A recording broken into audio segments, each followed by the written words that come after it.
Austin. Austin. Yeah. Yeah. Do you Gotta have have comments? Ron. Ron, Sure, oh, yeah. okay. Yes, we're gonna have Ron phone in on the voicemail. Okay, I don't have a phone in there. No, I do. My cell phone. No, it's my cell phone. Yeah. Okay, good. Right.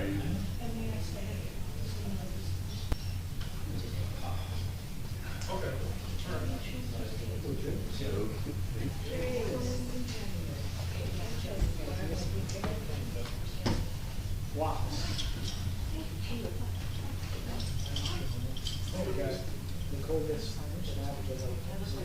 Oh my goodness, her hand is really good. She gets so Thank bad. you. Welcome. You blew it or? Yeah, just kind of scrunched it, glue it, did a whole bunch of things to it. Is your hair better on rainy days or? Sometimes. I bet, yeah. Sometimes, yeah. I see before it's awesome. I wasn't sure. Hey Dominic, how you doing? I'm Austin. Wait, oh, Austin. Yeah. Yes. Okay, I'll get it straight eventually. Hi Meredith, how you doing? I tried. Get close.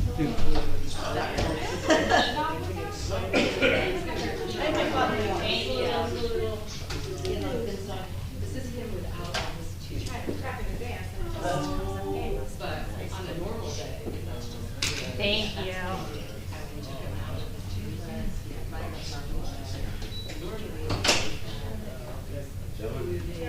Hi Terry. Hi Captain. Yeah, think about it. I know your first name. Yeah.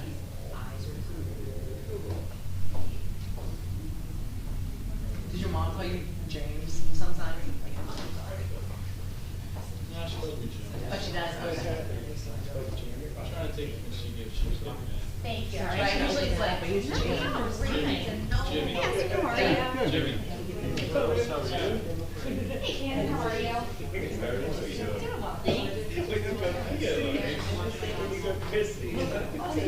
thanks. Yeah. Right, yeah, okay. Right. Sure. No, right next door. Good. Hey, how are you?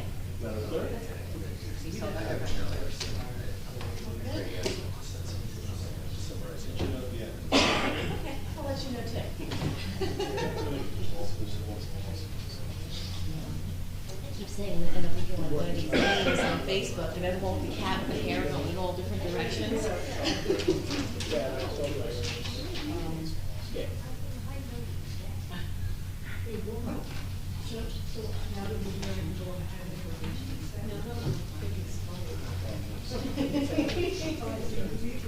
Did you read this?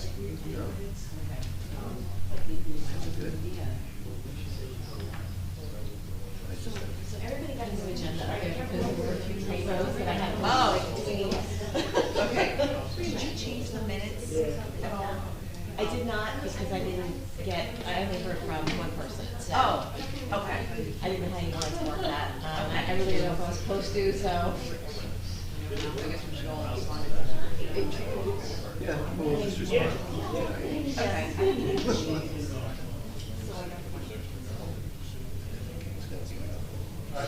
And I don't really like to do that publicly, but it's all good. Okay. Yeah, no.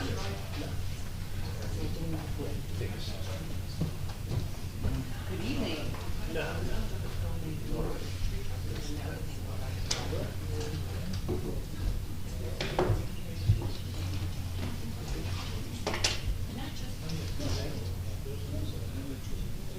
Just property. Just town. How's about backyard? Yeah. Oh, it's mine. Oh, sure.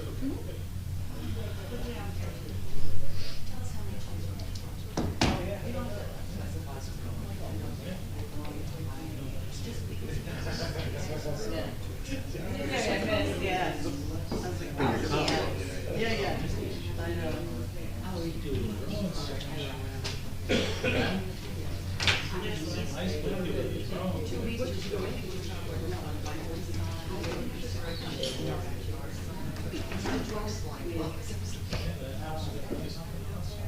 That's what it is. Yes. I was just getting like people mixed up. All right. Yeah. Yeah. He looks like an attorney. I know. Yeah. But you're with Ron. Right. Now I remember. It's all comes back to the ordinance. Right, it is already decided, it's closed. Site's next week. Great. What if three of us refuse? You get fined, right? Yeah, and I was charged $10 for that. I mean, that I don't know incense if you. that's ever actually been done. Who's the clerk responsible? It does state right second year of my I need another one, David.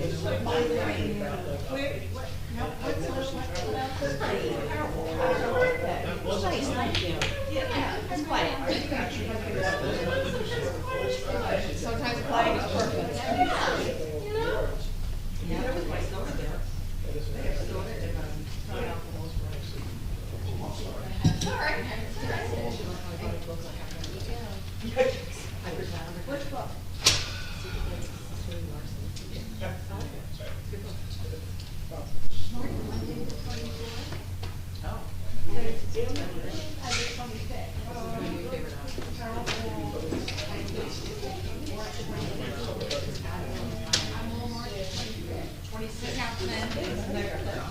Okay, sure, I haven't taken it. I'm not crazy. I haven't seen you in a while. No, it's here. Oh. Ran, my hair is wet, running late. Wow, is that the way it's moving? I don't know, it's lunch. Oh,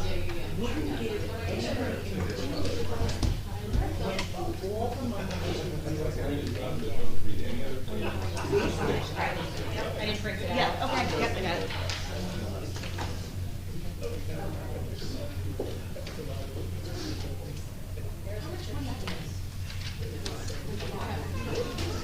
Yes.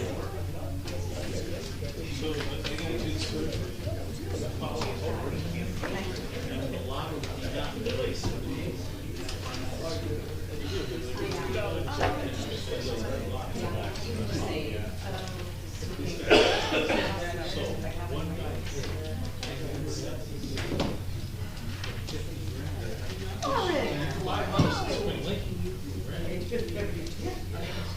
I never even thought about that.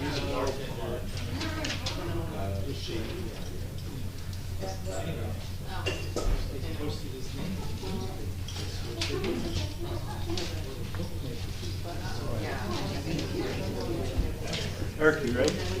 She's printing something out. I got it. What's up?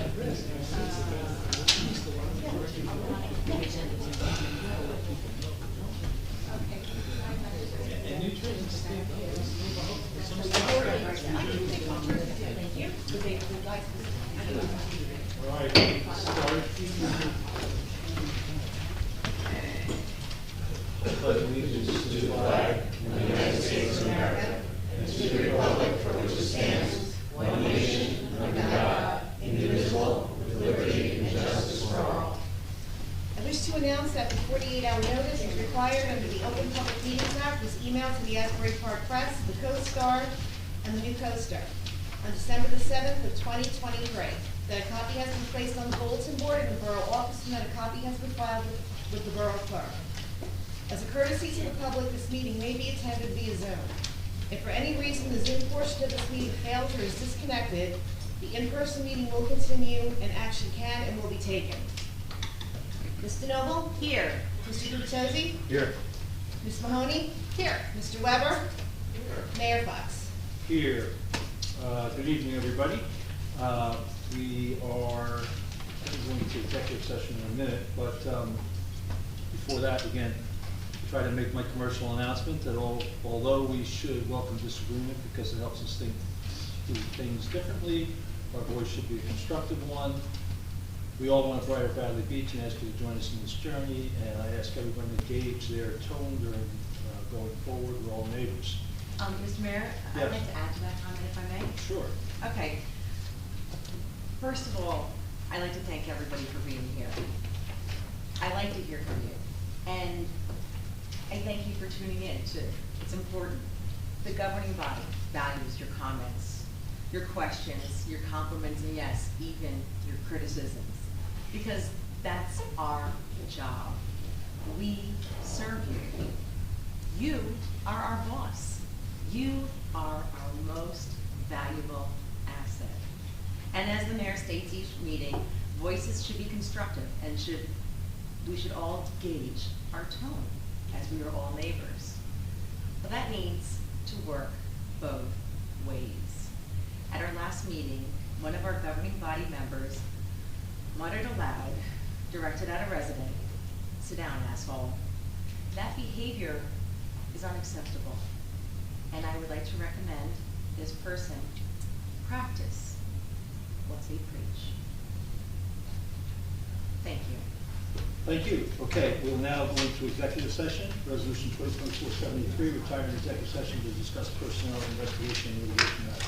Motion to go into executive session. Second. Mr. Noble? Yes. Mr. Gubatose? Yes. Ms. Mahoney? Yes. Mr. Weber? Yes. Mayor Fox? Yes.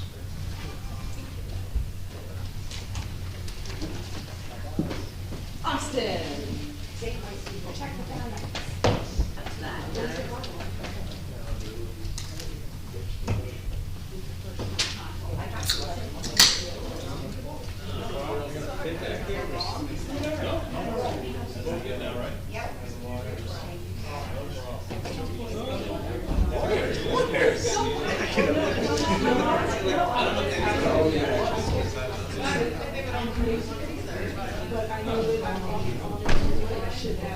Hey, man, sir, I'm ready for your presentation.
She told me it could take up to 10 days for the construction.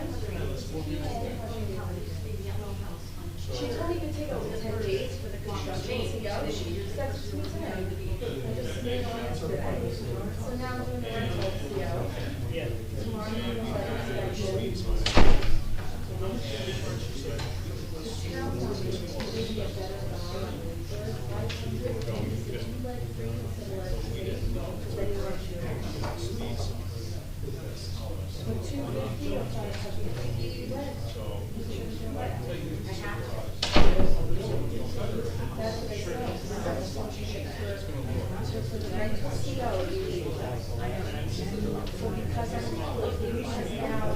If I wasn't renting it, I would be there story but because I'm renting it, now it's he said it was back my property, he had it, I did. So he was like, they did some water across the street. Well, so the longer the merrier. They still think that, but that's if they're able to construct, they see those.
And that same car going 30 on Bradley Boulevard. It's going to fast, North Avenue. Everything's closer together. Asking for stationary objects. Well, this is a good perspective. Yeah, that's more narrow.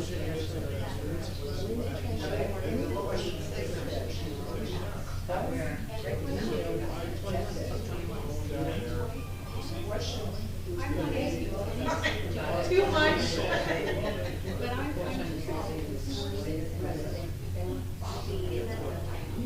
Yeah, we address it, we just want you to also understand that we are addressing it, but you might not see such a change because some of that might be perception. Like we're there and we're looking at the argument for 30, 32, which we address, but it's not 50, 77, or something like that.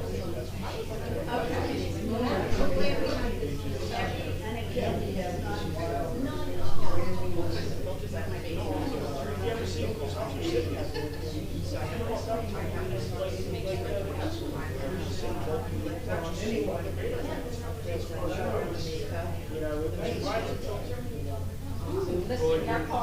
We definitely get, when I was on the road, we definitely get cars 40 miles an hour. It does happen. But I know the cars have such sensitive.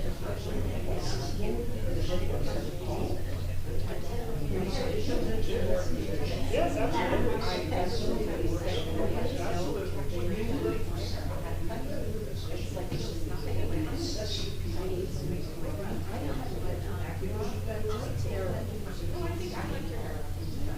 But not on Zoom. Nobody was free. What's your hair?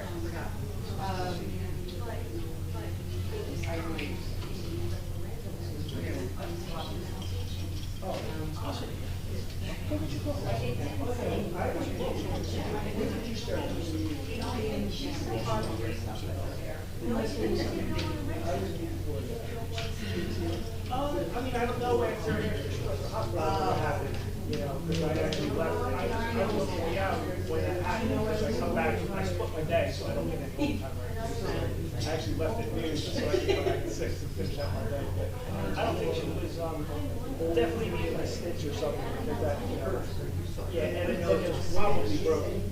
So, yeah, she fell in the parking lot. Yeah, right there, right in the car. Yeah. I'm walking in, I got another.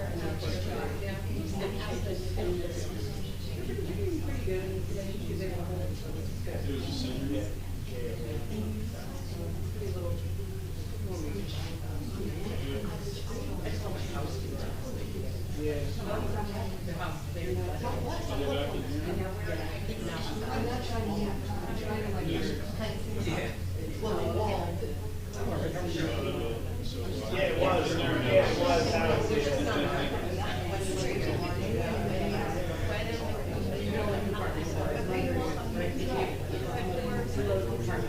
We share.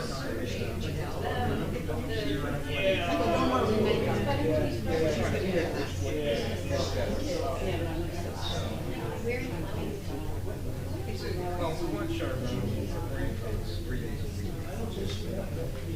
And I'll be down it's a combination of what 202. Yeah, I was gonna say,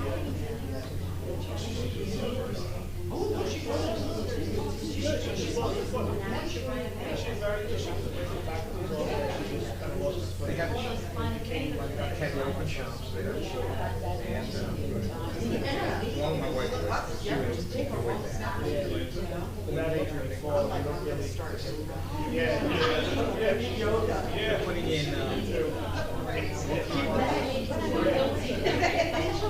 putting in condos,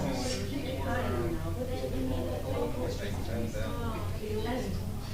but it's great it's great for kids, which is fantastic. We didn't pay any of the money. We just kind of lived there. And this is simply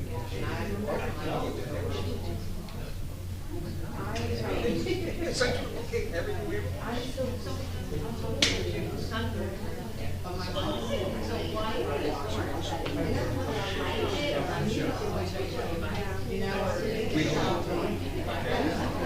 us and my her father, we talked about all the time. I think she was a teacher in the neighborhood school district, but she didn't want to go. So now she's Oh, here we go. computer. Computer? And she loved that type of education.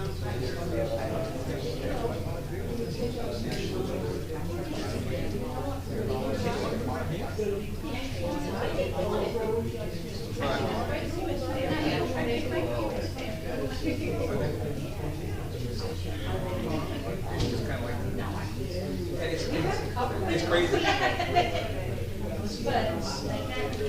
Country living, man. It's funny. I think about it all the time. Work up there, leave something, make something, get up there.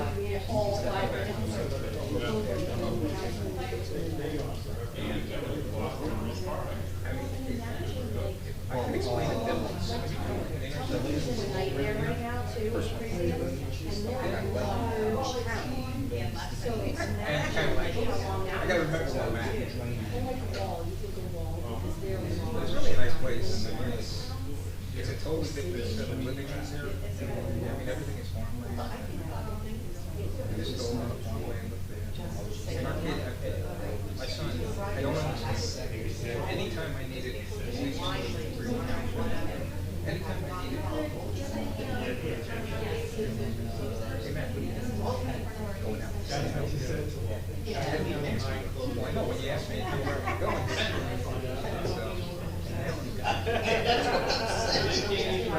I know.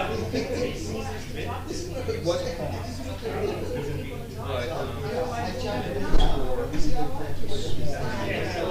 But, they raised all that. They got the chicken.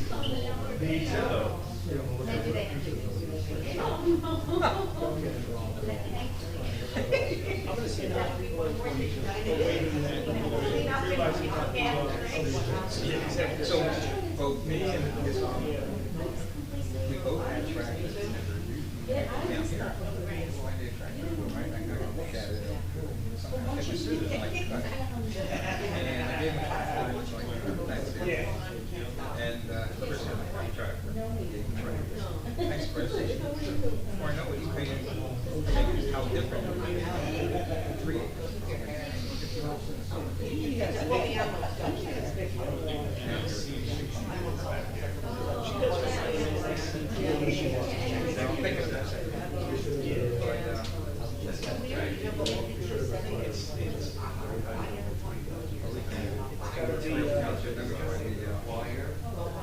Senior living is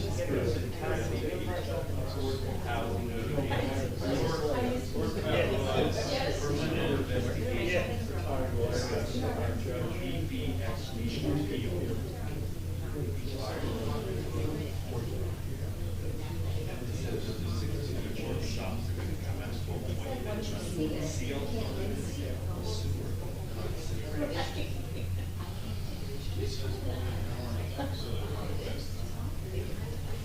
think it's usually estimated.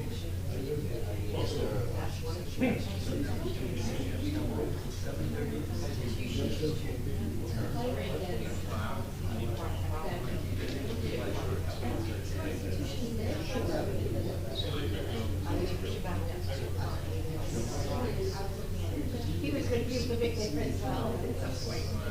So,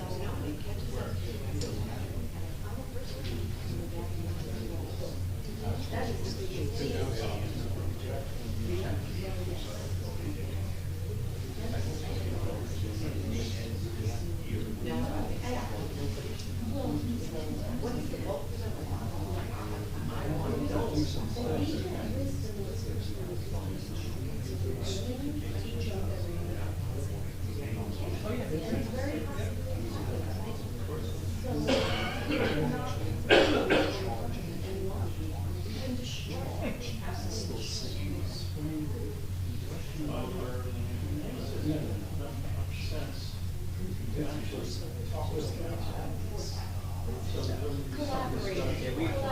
Didn't come. So we told her why we did it, the biggest mistake we did was that you have to make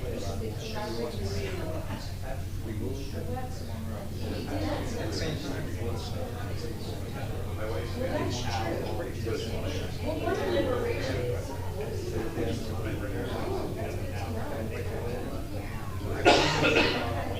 But not lack of sharing the information. and then we built it out. I mean, at the end of the day, it's like, more we start to get. Whatever you're talking from, we're gonna get together. We're not just gonna come in here and go, what? I'm actually.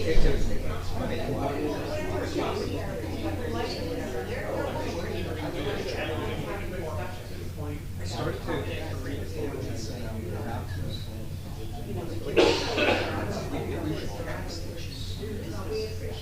now they feel another big and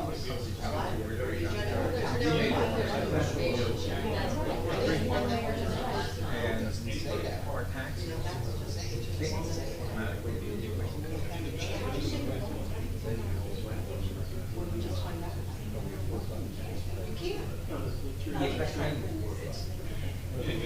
everybody's trying to reach.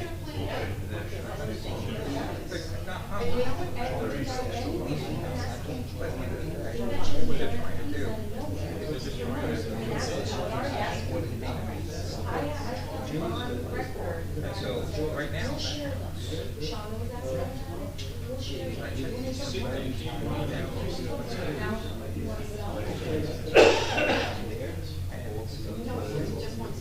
I argued with the assessor.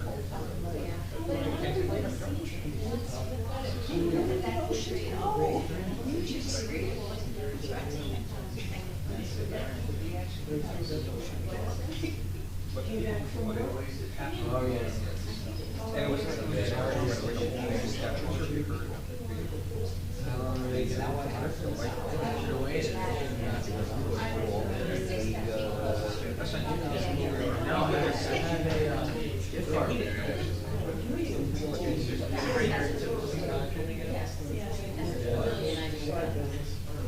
I don't blame you. It's just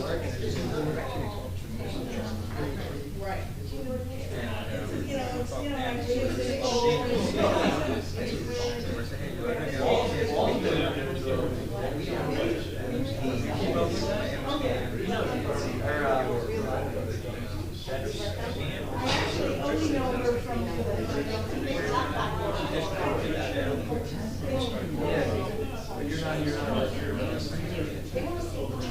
Yeah, they have their own issue.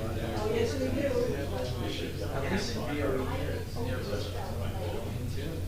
Yeah, yes. You know, they got it, they're happy with it.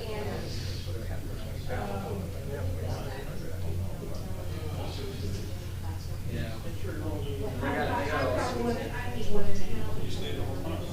Yeah.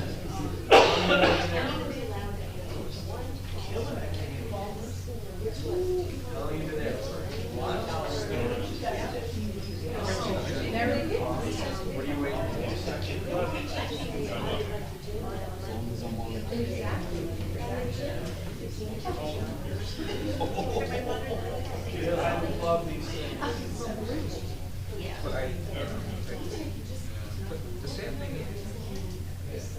However, I say it's gonna come out bad.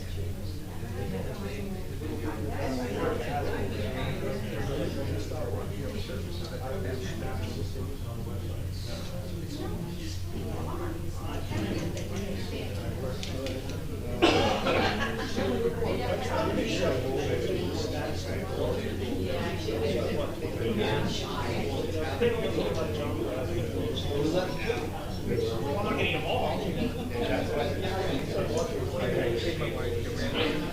Yeah, just because we don't really have a lot of numbers. I just get like the same couple of trees and cheese. They didn't say it, so I just read it. Well, in advance, I think one or two. And Kate saw me. I showed you what a lot of them want to know.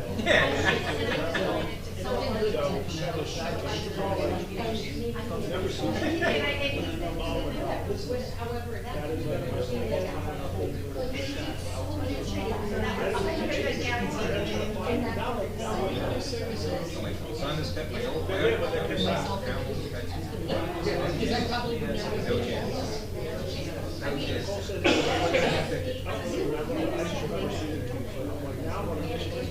Well, we wouldn't want to.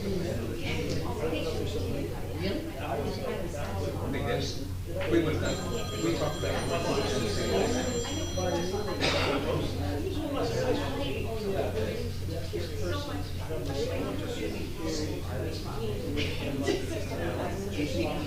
to be honest with you, I would be. Hopefully we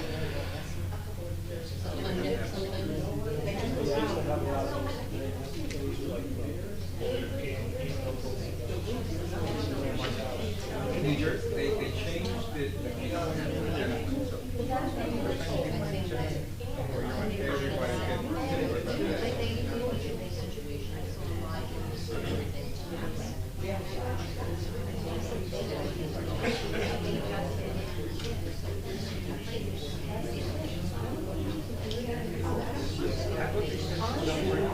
But people start paying 25% Unless they said they want to more than that, but they donated. But they did donate their.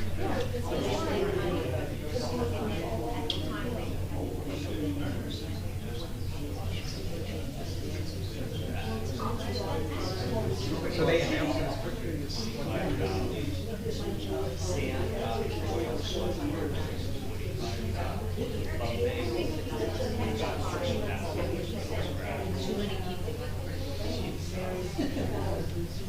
That's really what happens. But I think like happens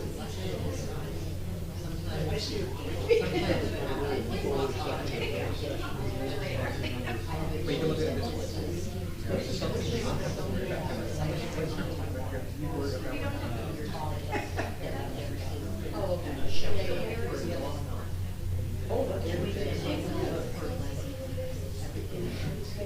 I'm gonna say something.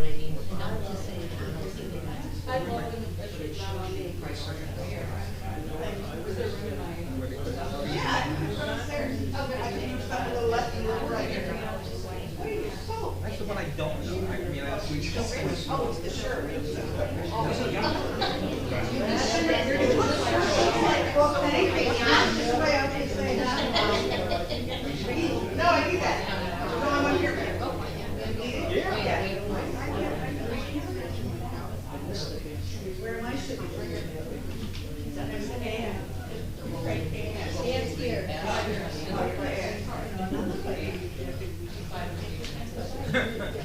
Oh, you were saying that you would be in here.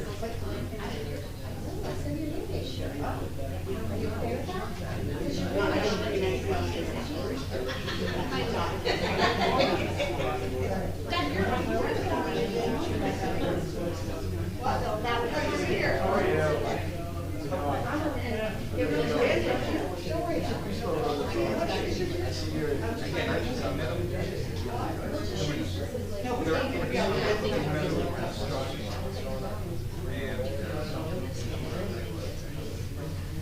He's always on other friendly.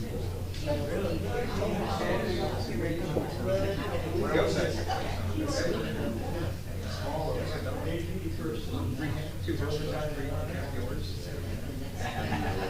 change names. I know I have.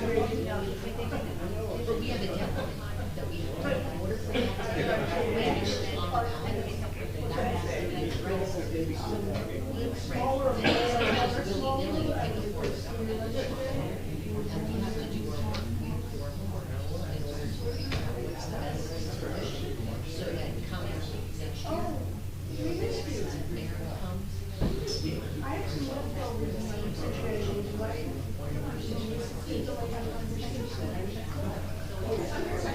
And I think that's why it's always so early in the nice because just like how we were talking about find out various updates. He's trying to wind down the clock so that we don't change the form of government. Because the next one, I guarantee you, will be a lot more static.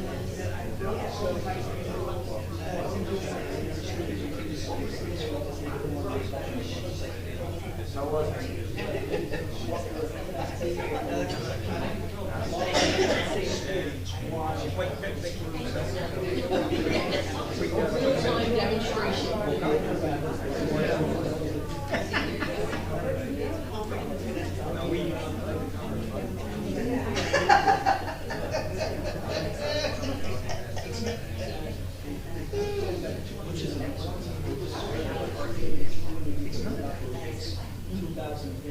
Like a development. We went Ocean Road.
He said he thinks that's it.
Great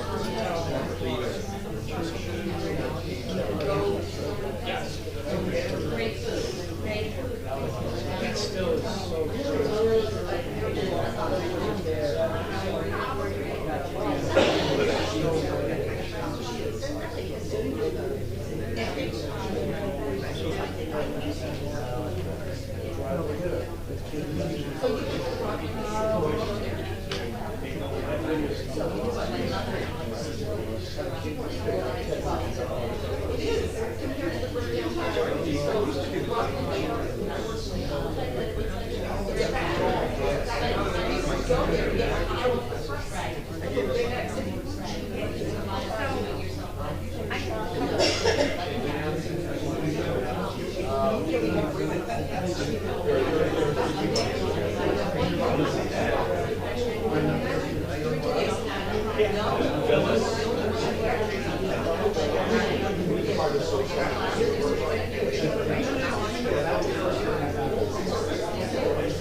Another guy's birthday. A guy comes to school. I got three kids.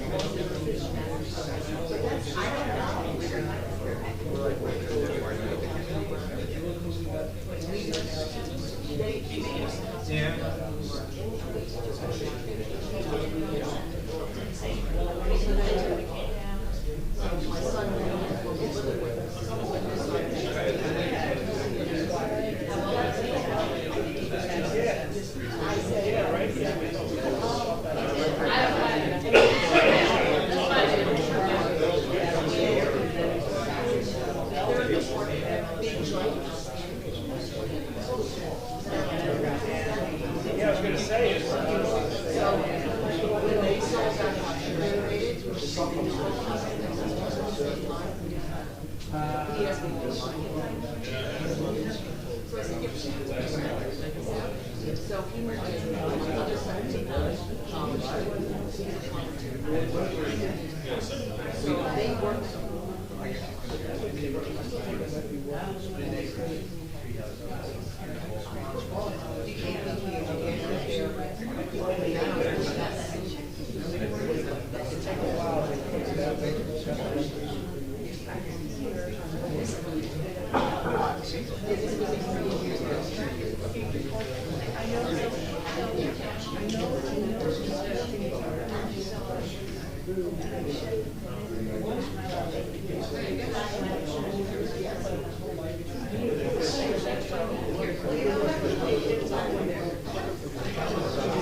It's fun.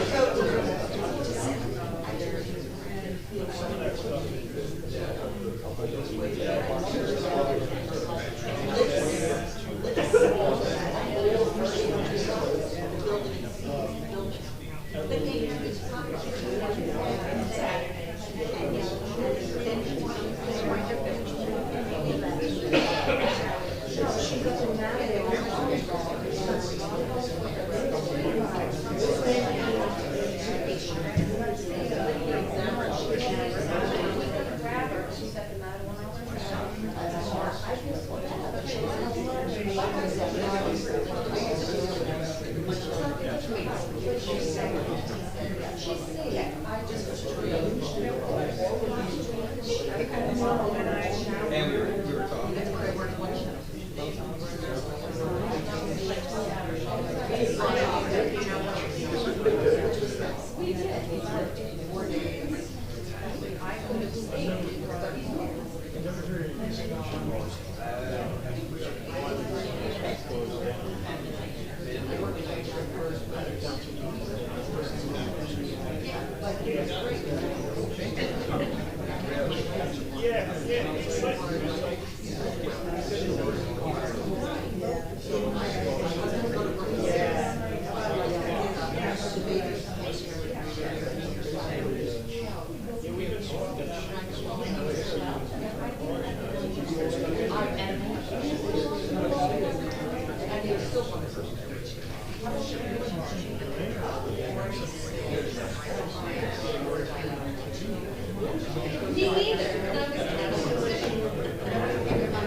Where they have to walk me down the field. But then they ran right home for Thanksgiving.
Notice I'm not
house on the corner on that side.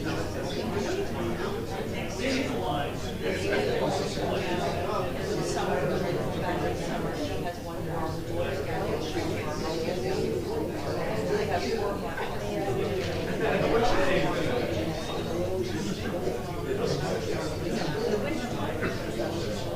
the house next to them, they have a back house, another back house. That's a back house. It's 2, 4, 6.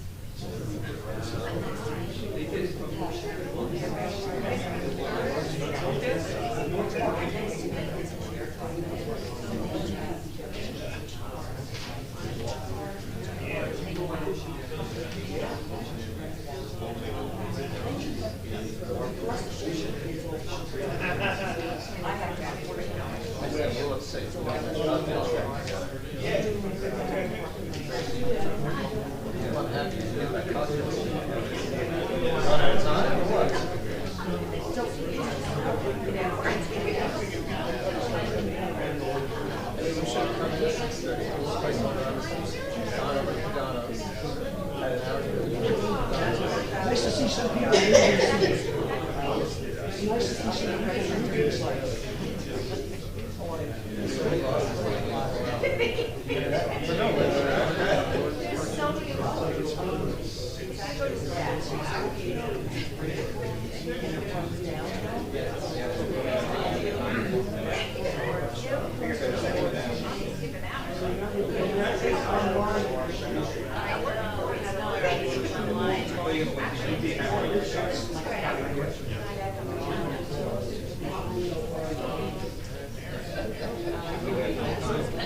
Every day is Sunday, or Saturday, or Friday.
That's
mean, to me, that's just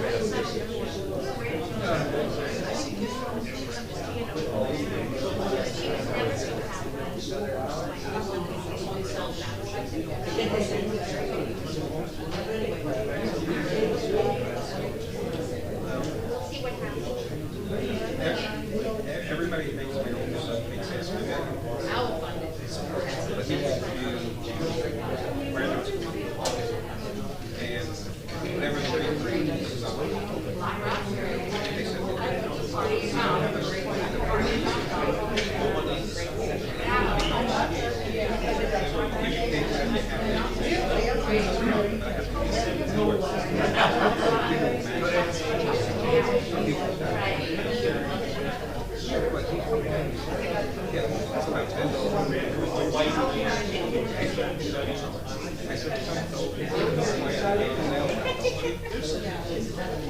because I couldn't understand.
And I didn't do anything.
I'll go back for some right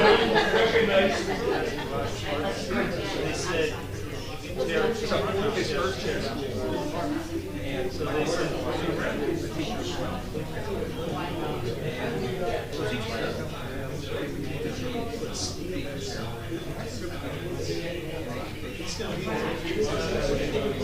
yeah.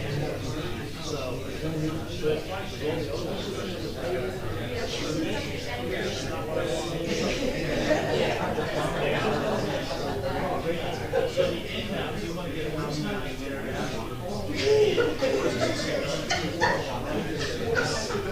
I can watch videos that will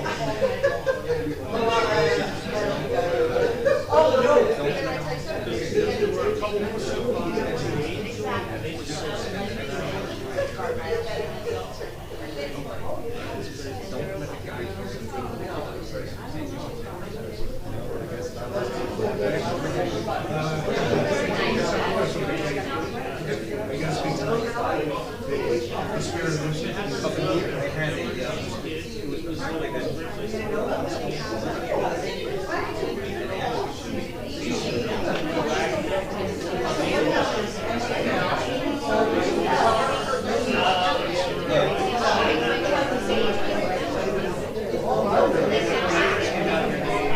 Eventually, I got home.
Like I said, it's not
Thank you.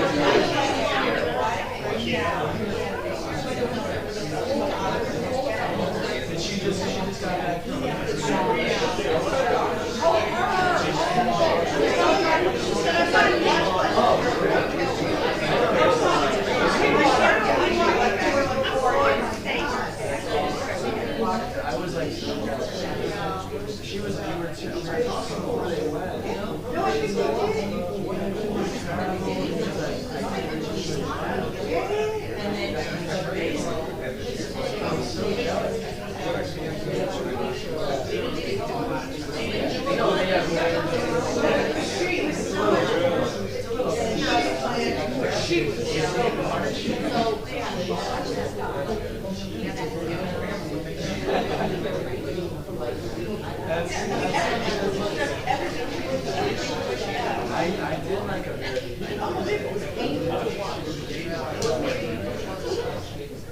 But that's what I said, we should do that, you know, there's something in front of like on a set, I mean, everything's supposed to be behind, I wanted her. She was the second, so, but it'd be after I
Okay, apologies for the duration, took so longer than we thought. The next item on the agenda is workshop sales sewer considerations.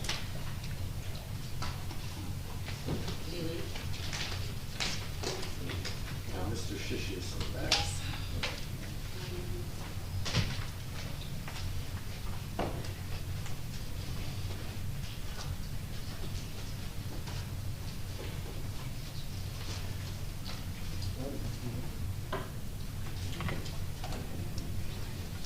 Jim Shishius, 112 Fifth Avenue. In the spirit of efficiency and trying to keep the meeting on time, I'm going to shorten my preamble and say I've been before this governing body on many occasions talking about sewer infrastructure because my fellow resident, Rick Lozano, and I co-authored a report that went to the council, to the Strategic Planning Committee in December of 2019. There were a lot of recommendations, a number of which have been implemented. The final recommendation was that in our 6-month investigation of sewer infrastructure, where we had many meetings and interviews with other towns, with the water company, the Neptune Sewage Authority, it was apparent to us that there are reasons for the governing body in the interest of finding the most cost-effective way to provide sewer services to continue to do an evaluation of the various options. To that end, I'm very pleased this evening to introduce Scott King with Dakota's law firm. Scott has had a substantial amount of experience in New Jersey with municipalities and sewer infrastructure. So with that as a brief introduction, Scott. Excuse me. Hi, sorry about that. I'm going to try to be only a little bit longer than Jim was, because I know you've got a full agenda this evening, and I know Jim wants to go watch the Miami Open. That's tennis. I was asked to give a very high-level, general review of your options when it comes to management of your sewer system, your wastewater system. So I'm going to go over the 4 general options that you have, 2 of which I'm going to pretty much discount for my purposes this evening from the get-go and just focus on the other 2. One of those options, obviously, is for you to maintain your status quo. Keep everything the way it is. You're familiar with what's going on. That may or may not be something that's viable for you. That's not something that I can really address at this time, so I'm really not going to focus much on that. Your other 3 options are to do a public-private contract to have an entity manage your system, or you can do a municipal sale or long-term lease of your system, or you can participate in what's called the Water Infrastructure Protection Act, also known as WIPA. It's another system that I don't believe really applies to your wastewater system, and that's another one that in the future, if you'd like, I could always address it to a further extent, but I'd like to focus really on your public-private contracting option or your long-term lease or sale option. The public-private contracting is governed by specific specific statute in the state, the New Jersey Wastewater Treatment Public-Private Contracting Act. It is, all of these, the two that I'm going to discuss are very strictly regulated, and they are time consuming. Both of these, the private contractor or the sale long-term lease, could take up to a year and a half to go through from start to finish for different reasons. Public-Private Contracting Act is easier to get into, but the time-consuming portion of that is that once you have your proposed contract available, it has to be presented to the Department of Environmental Protection, the Department of Community Affairs, Local Finance Board, and State BPU. Each one of them has to review it and approve it, and that can take a long time. Some of the things to think about on a public-private contract is that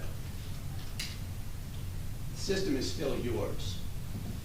So it's yours for any capital improvements. Those are at your expense, and what you end up doing is you pay the private contractor to, in essence, manage your water service. Depending on the reason that you're looking to change the system that you have now, change the status quo, might not be simply for management, which is where you would get into the long-term lease or sale of the system. But things to think about on the public-private contracting aspect of it are that, again, it can take a year to a year and a half to complete. You are still in charge of the rates and the rate structure for your system. Capital improvements, again, are your obligation. What you can do is put into a service agreement as part of your private contractor annual work items, which typically don't exceed $15,000. And they typically would just roll that into their fees to be charged as part of the service that you're paying for on a regular basis. If you have a staff system that you'd like to maintain, that can be rolled over into a contract with a private contractor. And then there's a transition period that you'll have to undergo, whether you go through a private contractor or you decide to do a sale. And that is for the staffing of the service and as well as the billing system. There's a period of time that you have to work with the contractor to determine that the system's going to flow seamlessly and easily. Long-term leases or sales, in essence, you're selling your system. You're no longer responsible for the maintenance of the system, but you're also no longer in charge of the rate structure. You're going to sell the system. It's another long-term process, could take a year to a year and a half. Again, you're no longer responsible for the management of the system or capital improvements, but the flip side is you're no longer in charge of the rates that are being paid by your base. Staffing, as with the lease of the system, can be rolled into the contract with the purchaser, as can the transition period and the billing period, similar to a long-term, similar to a contract with a third-party contractor. There's a period of time that you'll have to work with the purchaser to make sure that the transition goes smoothly and that the billing changes go smoothly as well. On the sale of a system, what do you do with the proceeds? Proceeds, by statute, have to go first to pay off any debt associated with your existing system. Once that's paid off, they have to go to the payment of any other debt, any other municipal debt, and if there's any funding left over after that, it's to go to the general fund for whatever you'd like to use it for. WIPA, the one that I said I wasn't going to get into very much, is a very strictly regulated system. It only applies if you can comply with one of 5 conditions, and you don't have to worry about the population, but it only applies to municipalities with a population of 270,000 people or less. And that, in a nutshell, is really the options that you have. So I was going to keep it as quickly and short as I could, out of your agenda. And if anyone has any questions, I'd be happy to try and come up with.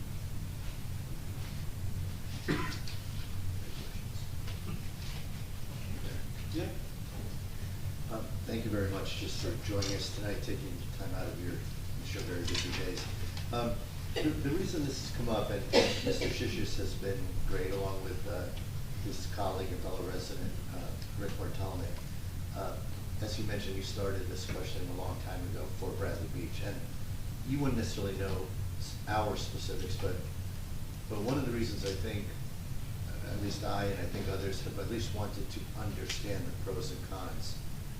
One of the things we keep saying, and I want to say it for the public's benefit as well, nobody that I know of is sitting here thinking we want to sell our system. All I'm thinking is I'd like to understand the pros and cons.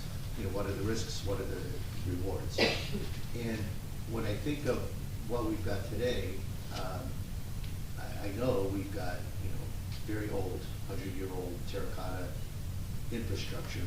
We're talking about, can we put in, you know, kind of, I don't know, liners and things like that to preserve the lake of the, you know, the usefulness of the sewers for some period of time. We're also looking at potentially, if we need to actually replace sewer lines, borrowing substantial amounts of money for a relatively small municipality. So at least one of the questions is, what are the trade-offs in the event of a sale? What are the trade-offs in terms of that loss of control? Right now, we can set our rates. Right. But once we borrow a ton of money, if we do, we would jack our rates dramatically higher. So, I'm sorry. how does that, so I guess, help us, if you would, just think through high level, what are the potential pros and cons for a municipality like ours with a very old infrastructure? Yeah, the pros obviously are you're not going to have to pay for upgrading that infrastructure. What happens is that the buyer will come in, and believe it or not, the worse your system is, the more valuable it is to a purchaser. So if you have a perfect system with no flaws, you're not going to get as much money on a purchase as you would from a system that is in bad shape. And the reason for that is that the buyer is guaranteed under the statute a guaranteed rate of return.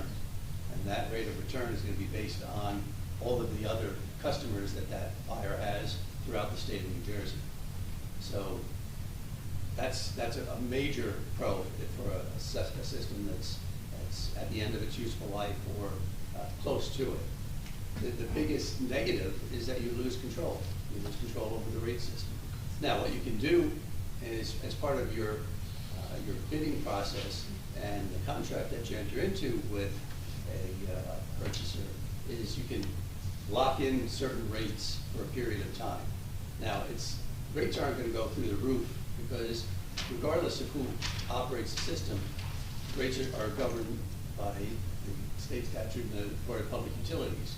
So they're not going to allow someone to come in and say, okay, well, we want to increase our rates by 5%. That's not going to happen. And what you can do, you typically lock in.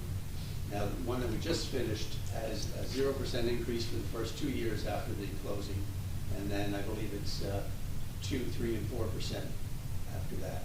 You can negotiate those numbers when you're negotiating the contract, and you specify what you're looking for in your offering before the bidders actually come in and make the bids.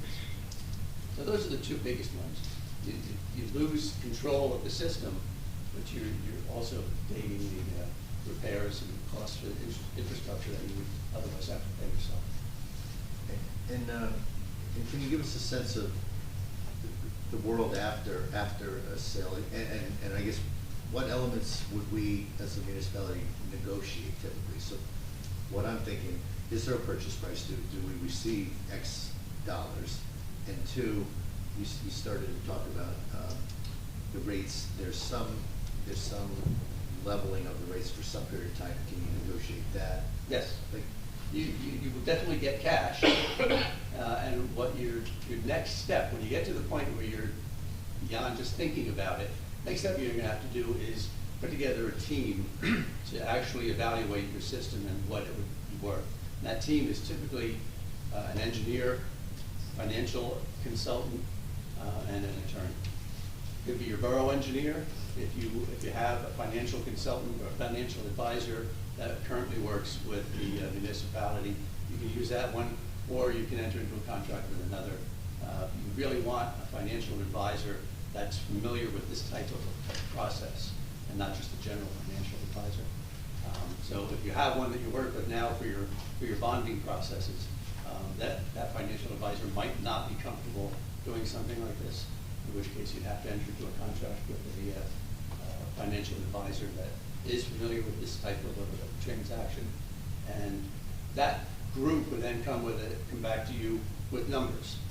And based on those numbers, you'll come to a determination on, well, does it make sense to keep the status quo? Or are we getting some numbers here that make no sense not to take, that we can't pass up? Everything that's in the contract that goes out on your RFP would be negotiable.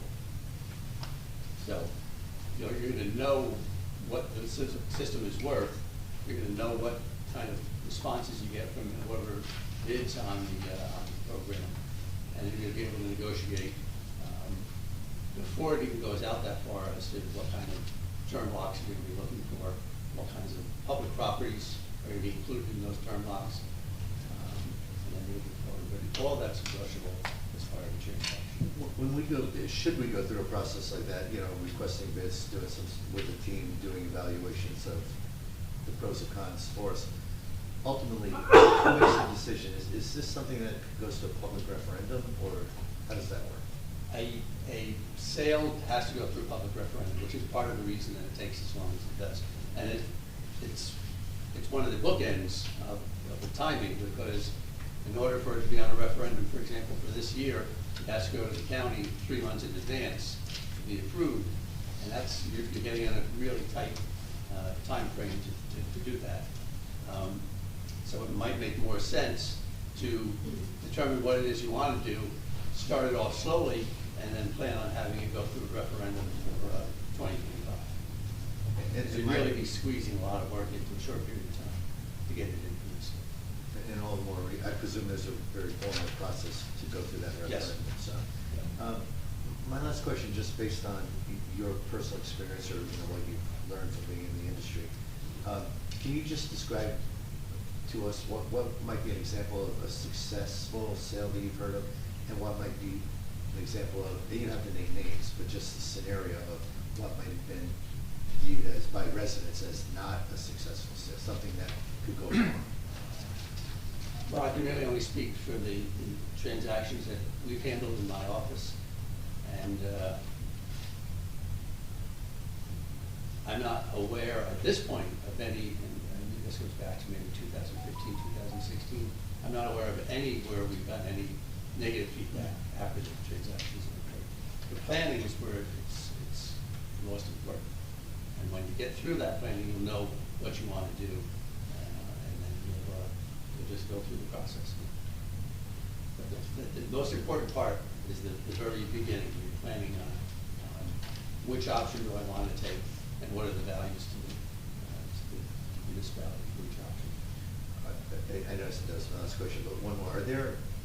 Are there typically 2 or 3 main bidders out there, or could there be 20 or 30 utilities that would bid on something like this? Closer to 2 or 3 than 20 or 30. There are a handful of other big players in the state. That's it for me. Questions?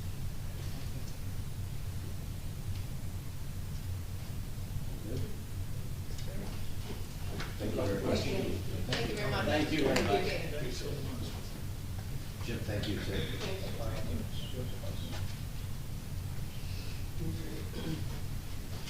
Okay. Go to the next item, approval of minutes. Make a motion to approve March 13th, 2024 council meeting minutes. Have a discussion on that one? Yeah, Mr. Mayor, I know there's a very lengthy statement that you've added to the minutes. I think, I'll speak for myself, I don't think it should be included in the minutes if it wasn't part of the actual holding of the meeting. So I would suggest we at least discuss striking your comments. feel like we asked this at the time. Greg, do you remember this being asked? I do. So, what, I don't remember the answer. And can they be in the minutes if they weren't actually spoken? You have previously allowed people to email in statements and included them in the minutes to the clerk. It's been the practice here. I obviously can't make you vote anything into the minutes. They're your minutes as a body. But it has been best practice where written statements have been given to the clerk and they've been included in the minutes. The clerk is, they're in there because that's what the clerk's been told to do for a number of years. So, like, there's no hard and fast rule. You guys approve the minutes, they're at your pleasure, they're your minutes. You're voting as to whether they're an accurate reflection of what was said or wanted to be included in the meeting, and it's been done in the past. Whether you want to do it right now is up to you. I think there would just be other ways for the mayor to communicate his thoughts, right? You know, to put them in the minutes seems, I'd be more comfortable if you just posted it on the website or something. Okay, so you want to make a motion to pull that out? Yes. So make the motion. Okay, I'll make a motion to remove the mayor's comments from the The minutes. statement that he did not read. Yeah, it's, Yeah, I you know what you're the talking really, about, I really know long. exactly what you're talking about. Okay, do I have a second? Second. Mr. Noble? Yes, and if you would like to read them, I would welcome them in the minutes, but at this point, I will say. Okay, I don't have it in front of me, otherwise. Okay. I would. I mean, I can give them that option if you'd like to read it, that's fine with me. But I'd like, I feel it's different when Mayor, it's. would you like me to read your statement? No, it would take 10 minutes. Okay. And it's the public. Okay. I'll put it on the website. Okay, I all just right. don't want to take up a lot of No, people's that's time. okay. And All right, most of understood. what is in there. I just wanted to be I've polite and already- go through it. I'll read it. Most for of you. what is in there has been already stated. Okay, that's your fault, okay. Okay. Okay, so I got my second, Mr. Noble? Wait, what was it that you're saying? I'm gonna strike it out of the Yes, minutes. and- yes. okay. Mr. Gubertosi? Yes. Ms. Mahoney? Yes. Mr. Weber? Yes. Mayor Fox? No, thank you. March 13th, 2024 executive session minutes. Make a motion to approve it. Second. Mr. Noble? Yes. Mr. Gubertosi? Yes. Ms. Mahoney? Yes. Mr. Weber? Yes. Mayor Fox? Abstain, I missed the Yep. last 15 minutes. Okay, next item is public comments pertaining to 327 agenda items only, 5-minute No, I'm limit. sorry, do we have to make a motion to approve the minutes? Yeah, okay, so Yeah. one more motion to Okay. actually approve the minutes. Without Sorry. that statement, yeah. Do I have a first and a second? Second. Mayor, you're first, Oh, sorry. to approve the actual minutes? Okay. Mr. Noble, your second? Second, Okay. yes. Mr. Noble? Yes. Mr. Gubertosi? Yes. Ms. Mahoney? Yes. Mr. Weber? Yes. Mayor Fox? Yes. Public comments, agenda. Anybody have any public comments on the agenda? Yes. Thomas J. Cohen, 612 Third Avenue. I'd like to comment on resolution number 2024-79.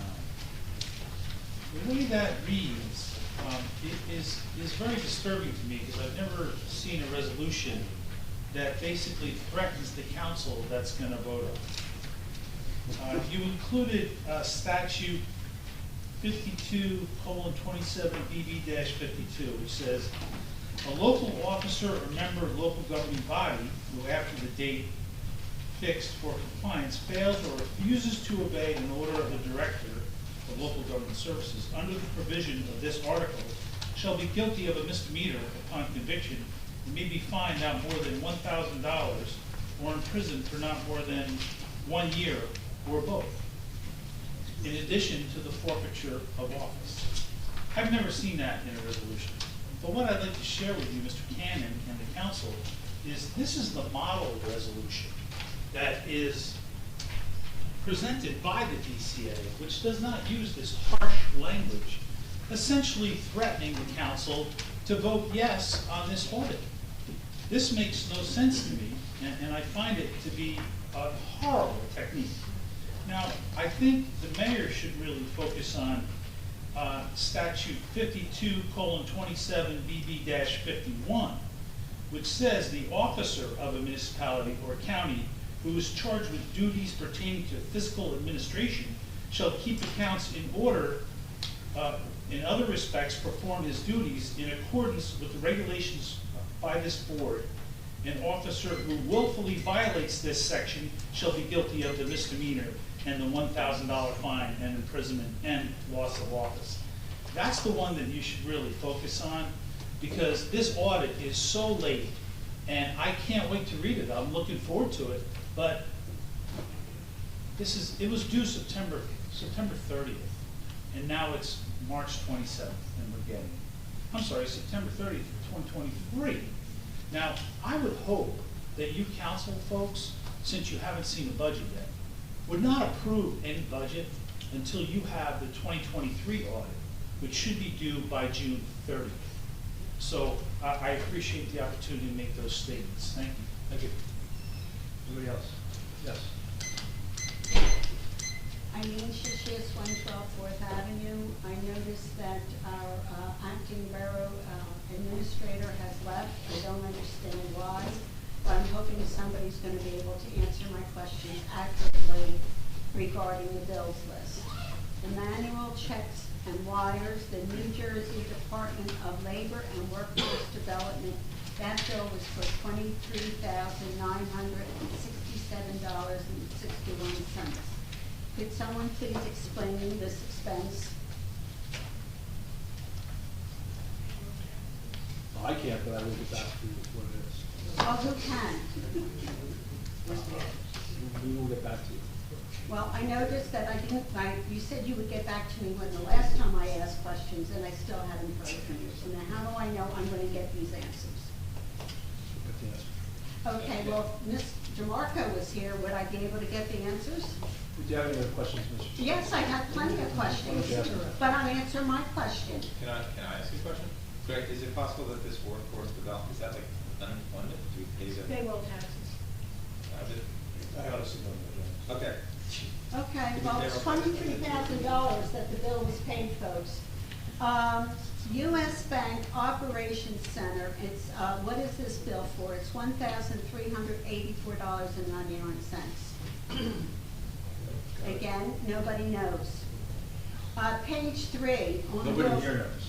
Pardon me? Nobody here knows. Okay. What? Well, who's paying our bills? Nobody here knows. You're in the building 24/7. You're here all the time with Meredith DeMarco, our acting DA, and you're playing ignorant. You don't know about these bills? No, we don't. I really question your integrity and honesty. Well, I question your question, Mr. Bruce, because number one, I'm not here 24/7. Okay, I made a mistake. I will admit that the fact that maybe I exaggerated the length of time that you spent in here. But you are very much aware of what's going on in this borough. That's your responsibility. Right. And who signs the checks? The CFO and myself. Okay, so therefore you have knowledge of these checks. So you're not totally ignorant of what's going on with the bills.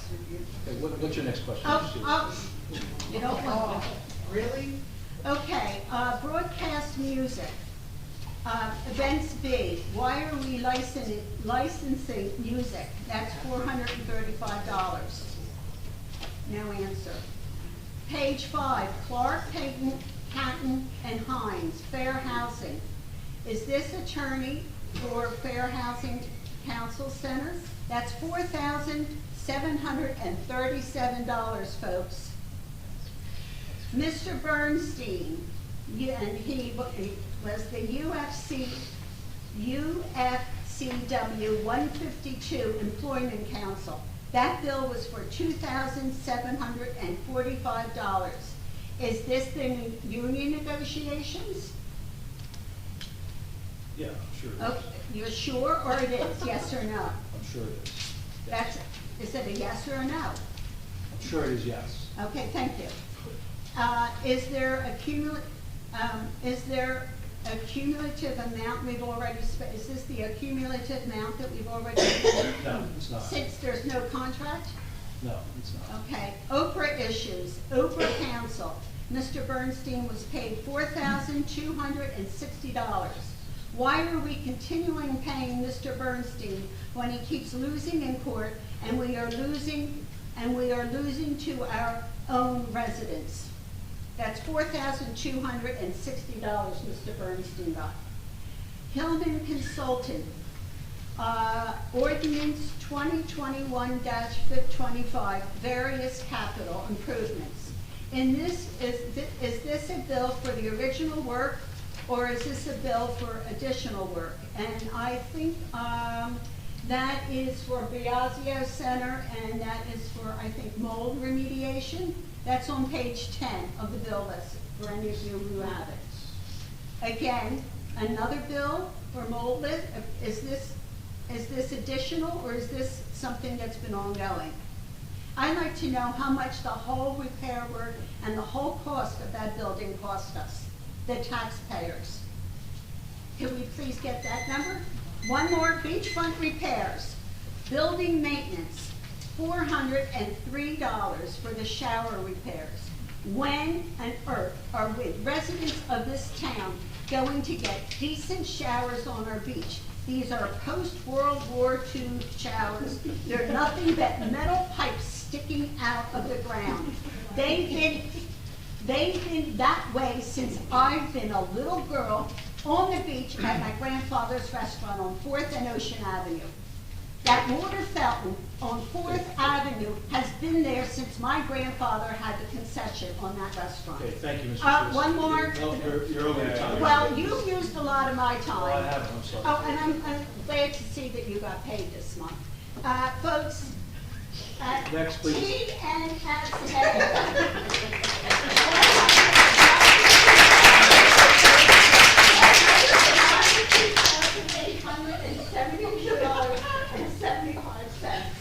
Go, girl.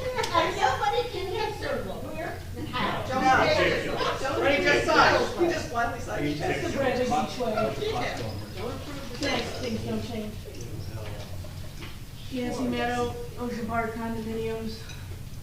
I also challenge things on this bill list per usual, many of which Ms. S, because I cannot pronounce her name properly, brought up. And it's more the underscore of, we finally found out actually who's signing our checks tonight. That's a step forward. I've been asking this for I don't know how long. But how do I know that those checks signed are actually for the bills that we approved? How is it, there's here we're supposed to approve manual checks and wires. Well, they already went, as did the payroll dates that are here. So we're approving things that you've already paid. There's a term for that, but it's not ladylike, so I will not say it. But then more importantly, and I've asked this before, who does the bank recs? I certainly hope it's not any of the two people that we've just been told sign the checks. And who matches the checks to the bills? In other words, where's our money going? It's not funny, it's a little serious. Outside. On page 20, we've got another bill from Pine Point, who's supposed to be free. From who? From High Point, you said? Pine High Point. Point, I'm sorry. I say it every week. Supposed to be free. Why do we still pay it? We used to have an employee that was called a CFO that did our payroll. And now we're spending thousands, of which the December bill list, we had over $8,000 over to Prime Point. Doesn't make sense. And we're calling part of our payroll now contacts and part office. Does not make sense. We're always told, or not always, I've learned recently that a good line here for things is, we're not in possession of those records. I know I've been told it, I know someone else has been told it, which is mind-boggling, as it is a federal offense to not keep records. But, you know, it's revenue, so why do we care? But yet we're paying File Bank thousands of dollars. Really? And one of those bills is from October. And let's talk about Mr. Bernstein, who I was told that that firm was not our Oprah attorney. but we all know I was told the wrong information. But I am still waiting for an answer from that firm. So why should we pay for that bill, that overthing? You do not steward our monies properly, and it's an emergency. I am beyond frightened, beyond disgusted, and as I've been saying lately, I don't know what I can do to right the ship. We're not welcome, we're belittled, we're not answered, but the men are usually answered. And it's disgusting and embarrassing, and this is, I mean, I'm on film here forever because people don't do their jobs and because there is no accounting. And at some point, for those of you that are taking advantage of we the taxpayers, I promise you, it will come back and haunt you. Ms. Madam, if I could just add that we've been using FileBank as long as I've been up here. You can imagine a lot of paper gets generated, and instead of storing it in the hallway right down there, which we did, like we use this FileBank. Right, I get it. That's So, where it is, but it's. but to me, that's us. So we are in possession of whatever FileBank has. They have our records. So to constantly say to some of us who are asking things, we are not in possession, that is quite threatening to me. Okay, and may I say regarding the workforce thing, that is normally a quarterly payment on payroll taxes. $23,000 is quite an alarming payment, because I do believe a couple of weeks ago I said, why are we paying this? It's not the end of a quarter. So again, really scary that somebody signs off and doesn't know what money is for. But thank you for, Thank you. I think we can agree that FileBank is an extension of us.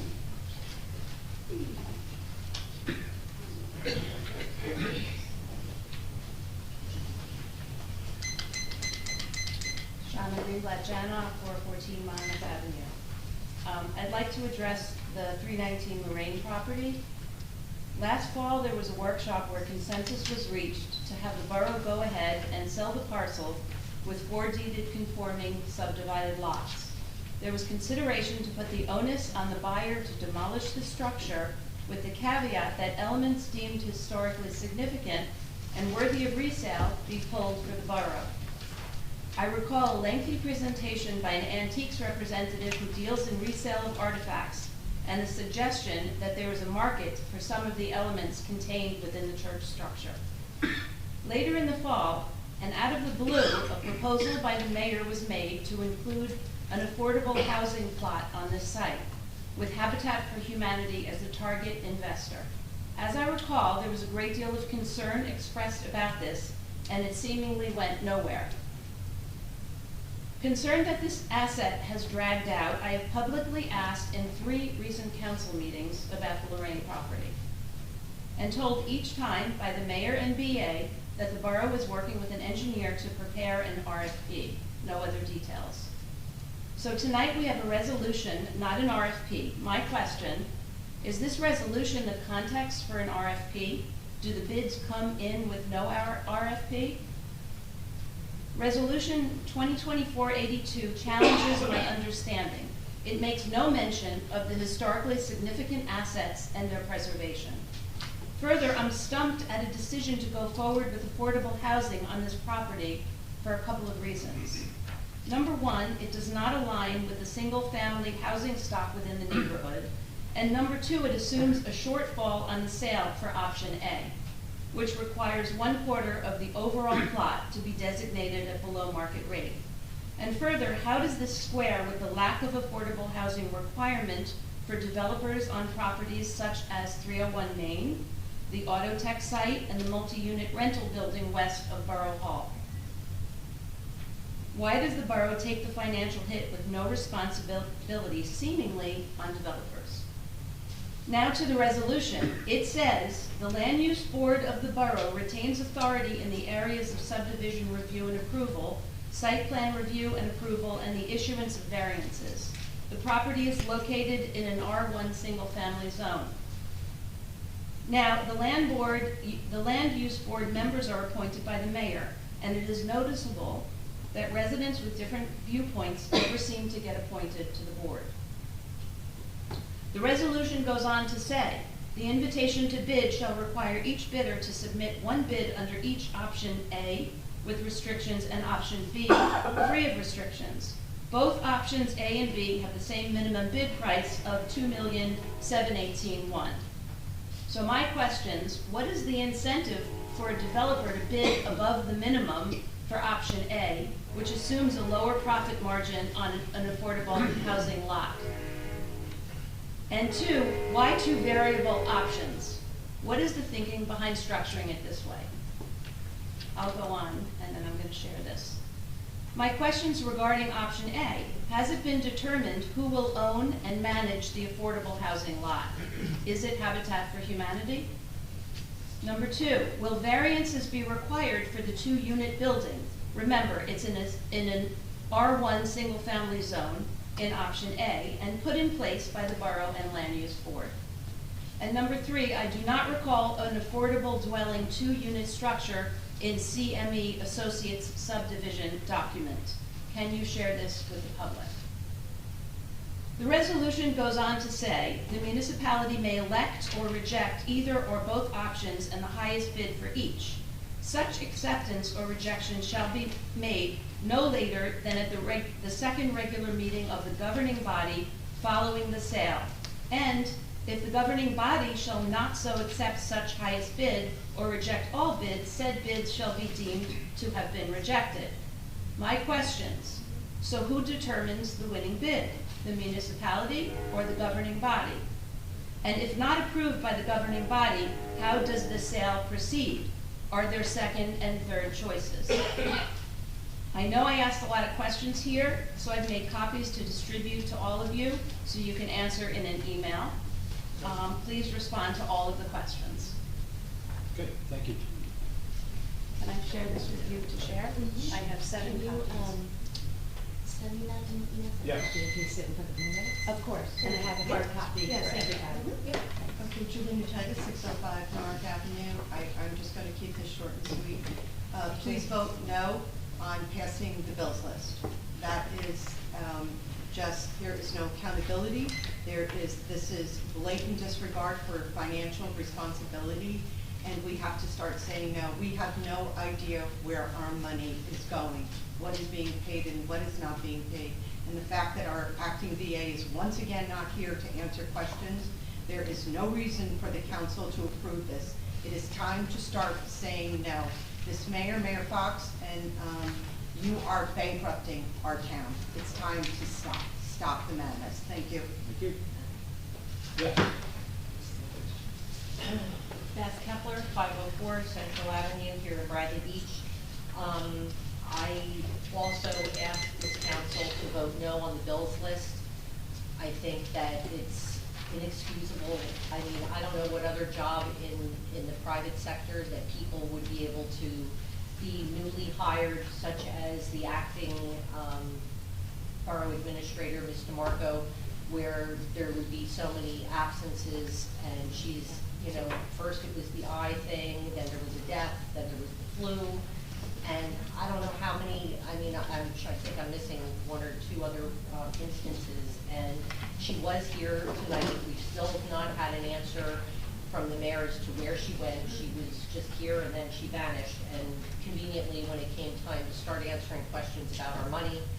And I also would like to go on the record preemptively now months in advance, because I can see the handwriting on the wall, that we are being set up again for a repeat of last year, where all of a sudden, you know, I remember several meetings going back to the beginning of this year about how the promises were made about the council would be given, and there's 3 steps, I understand, to approving and implementing a budget, and that you're supposed to be given proper documents in a timely manner so that you can ask questions and manage our money properly. And I can see that we're being set up again, or the council is being set up again, to all of a sudden at the 11th hour, be like, hurry up, we gotta pass this, we gotta prove it, because if we don't, there's gonna be all these like penalties, and I don't really care anymore. Because whatever penalties could possibly be coming down the pipe for us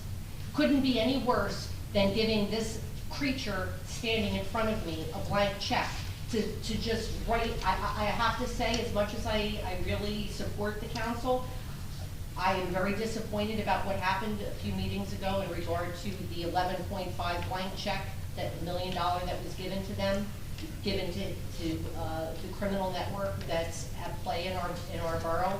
And I don't want any more of my money embezzled and mismanaged. And therefore, I ask this council in advance, I don't care what the penalties are, I don't care what the ramifications are, there's no budget. I would rather see just the lights kept on and us doing the bare minimum to just get us through till November, so that we can just survive the rest of the few months, because clearly there's no conscience here. He's not gonna step down, he's not gonna do the right thing. He knows nobody wants him here. He knows he's impotent and he can't do anything.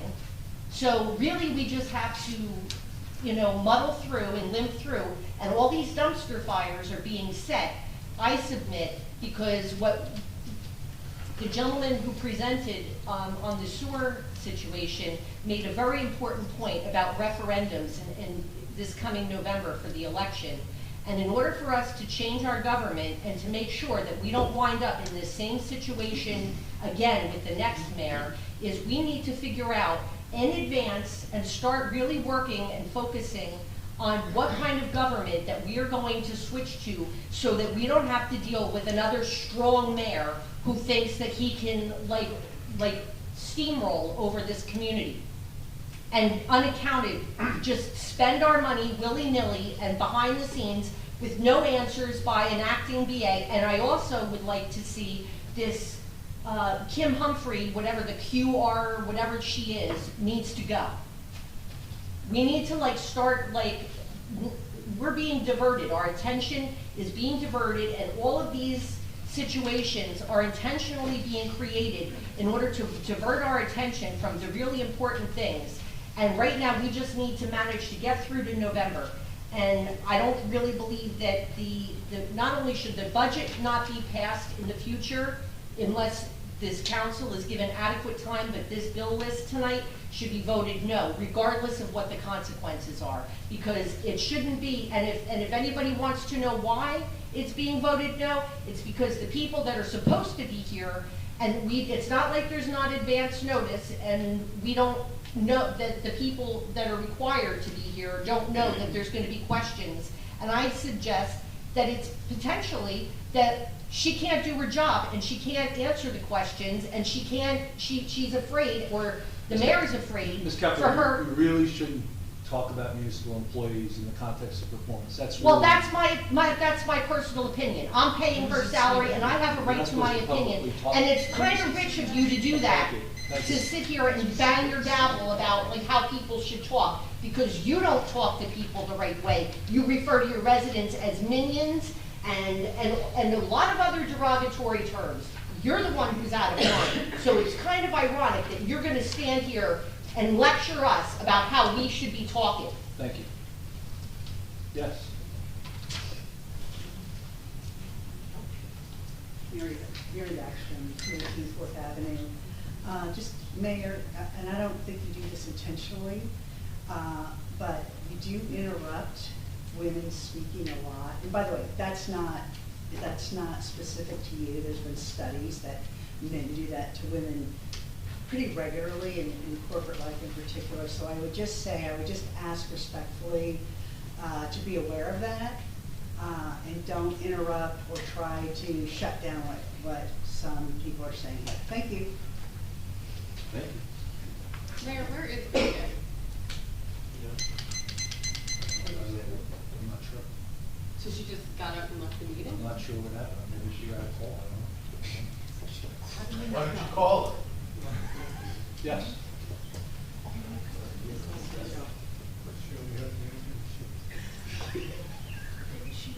William Chuck, 110 Fifth Avenue. In reference to ordinance 2024-1. This ordinance was before the land use board, and there was a recommendation made. I noticed that on the agenda, and I read the 2024-1, there's been no change to it whatsoever. You know, like we said, we requested that you look into this ordinance that you're proposing and tighten it up.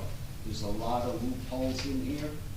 For one, you have provided. I'm sorry, Mr. Shuck, but I think, I'm sorry for interrupting you, but I think we got a memo from the land use board the other day saying it was good to go, so I'm missing something, so maybe you can enlighten me. Well, it shouldn't have been good to go.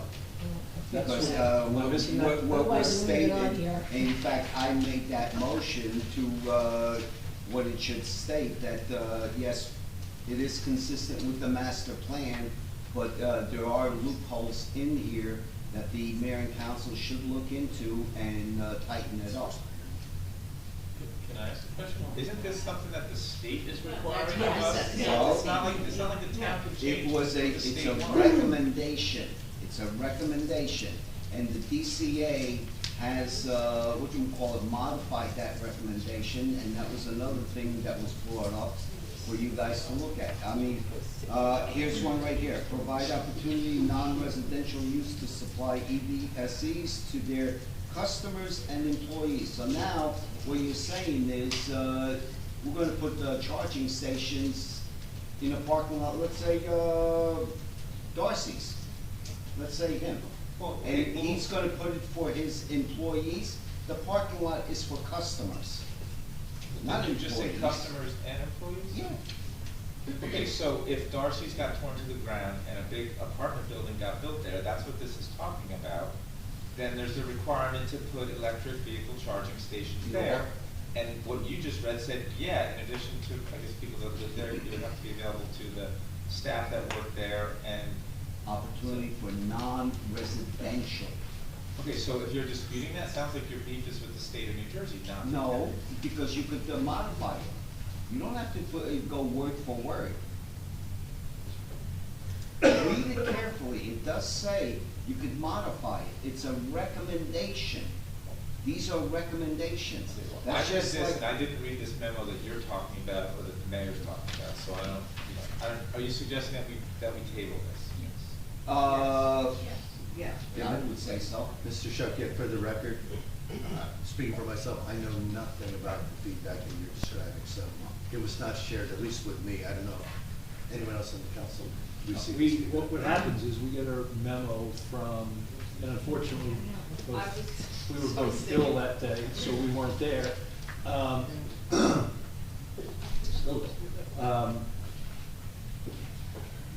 The memo we got from the secretary of the land use board, I thought, I read it quickly, but I read it and it said we were okay, it was approved and there you go. I mean, it didn't say exactly like that, but I did go through it. Yeah, I mean, I'm looking at the resolution from the land use board, there's no recommendations or anything in here. It says that it was all voted. Says you voted yes. Yes, that it's consistent with the master plan, but. Yeah, but I know, you guys usually put a list if you have suggestions in there, but it's not, I'm just telling you, it's not in here. Well, last time we did, and again, there was nothing done on the last one. So, you know, why go through a list when everybody's gonna just ignore it? So is your request that we table this and get a list of what these exceptions are? Well, there's no exceptions. You read it, look at Modifications, it. I'm sorry, modifications. Exactly. Because in here, it says that me, as a homeowner, I could put in charging stations. I could charge people for it. Now I have a gas station, an electric vehicle gas station on my property. It says it. Yeah, but Sometimes you do that all the time. I think it would be helpful if we could get your list of recommendations, Yeah, that's- rather that'd be than, really- well, rather than debate them one by one, Yeah, you know. let's, I've never charged anybody. You could. you can though. I think You I could. could without, I think I could with or without the superintendent. Yeah. Yeah. Then why can't we charge for parking? I'm happy to. Let's table it so we can get, yeah. When we get Okay. there. It's an unfortunate evening where we were, council people were ill as heck. Thank you. So, yeah. Yeah, unfortunately, thank you. Yeah. Thank you for that input, yeah. Yes. Good evening, Linda Duffy, 312 Brindley. According to Resolution 2024-80, why are we putting at other expenses $1,569,000? I can't even read the number. Why is it other? Why isn't it listed like what it's for? It's, so, in general terms, it's, you typically, when you start the year, you start, the number's between 25 and 26% that you allocate to operate the government. If you go beyond 3 months, which we're about to go beyond 3 months, you take it up to 40%. So our CFO put that resolution together to do that. Okay, and then it says salary and wages, and we haven't settled the contract yet, that's gonna be substantial. Now It's gonna be substantial, and how did you figure out it's only gonna be this amount? 600,000? This is only a temporary. I know, but it's something that's a temporary budget. Right. Where's the other magical money gonna come from if it's more than this? Our annual budget takes all that into account. All right, all right. The other thing I'd like to say is on the bills list, page 4, thank you very much for sending Sergeant Salerno to the car safety thing. I appreciate that. For what? I'm sorry, I didn't hear what you said, I'm sorry. You're not aware of that. Okay, she went to a training session Oh, on how okay. to Yep. secure car seats and make other people feel more comfortable and put them in their Yep. cars correctly, because this town is 28% seniors, and I'm guessing that 10% of us babysit, and we have no idea on how to put a car seat in. So, thank you very much. But I'd appreciate it if you put it on your website, something like car seat safety, make another link, because I looked at what it said. Thank you very much. I'd like to know also, on 2024-82, I think that's it, what is no deed restriction entail? Make me, educate me, I don't understand option B. Like, could you build a skyscraper, a 20-unit place, no parking, studio apartments, what does that mean? It's no deed restrictions on option B. On the bid packet. She's looking at the resolution. Yeah, but it's on the bid packet. It's what it said when you read through, when you clicked on the resolution. There was like, the option B, it kind of said, no deed, no restrictions, like, what does that mean? What are the pros and cons to that? Are there pros and cons? I'm sure there are, and I don't know what they are. The mayor and the BA and a team put this together so that council. All right, so, and also option A, I didn't really understand why the price difference should be different for both options, in my opinion, because if you're giving somebody a free will, why don't we charge them $4 million? Free what? You're giving them the option to do anything that they want there. No, anything that's done has to conform to your zoning. It doesn't say that. I don't think it says that. Does it say that? No, it doesn't say It that. does. Everything has to conform to It the has to zoning. conform. Right, but do you think it will? Well, Yeah, that's until the land use. Yeah, the land use So I'm just board. saying, what protections do we have that it's gonna follow that? Right? I just, like to know. Okay. All right, and the other thing I wanted to say is, on page 8, Eric Bernstein's raking it in. Every bills list he has a bill for negotiations. Maybe we should fire him and get another negotiator. So we can get a contract resolution, and those people can remain whole. And what is the difference between general local pay for him and the local 152 pay? What is the difference between those two salaries? I'd like to know. Are they both for negotiations, or No, like? there's general labor questions that come up that have to be answered. There's general Anything to do with employees, could do with, anything to do with. So it's not for negotiations? Right, that's right. Okay, all right, thank you very much for your time, I appreciate it. Okay, if there's also one on the board, one on the road. Yeah, one of them,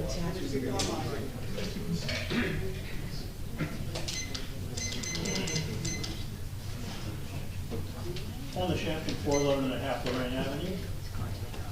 I'd like to make a comment on Resolution 2024-82. I think in light of the fact that I'm assuming that the council has not been filled in fully on this particular resolution. And we certainly have a lot of questions about it. We don't understand it. There seems to be some very weak wording in this. Opens up all sorts of cans of worms. Things that were discussed at length are not mentioned.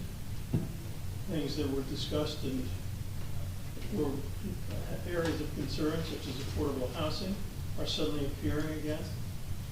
I urge the council to table this resolution at the very least. And that's all I have to say. Thank you. Yes.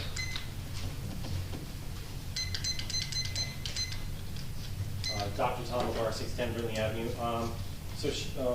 Linda just had a question about the deed restriction. I was pretty sure that the one meeting, I think it might have been in October, that it was a surprise, but everyone actually agreed on the deed restriction. Can you give me an example of what the deed restriction would be? Like, what does that mean? Like, what do you, like, does that mean you can't do certain things? What does that mean? So before you discuss it, I'd like to know that.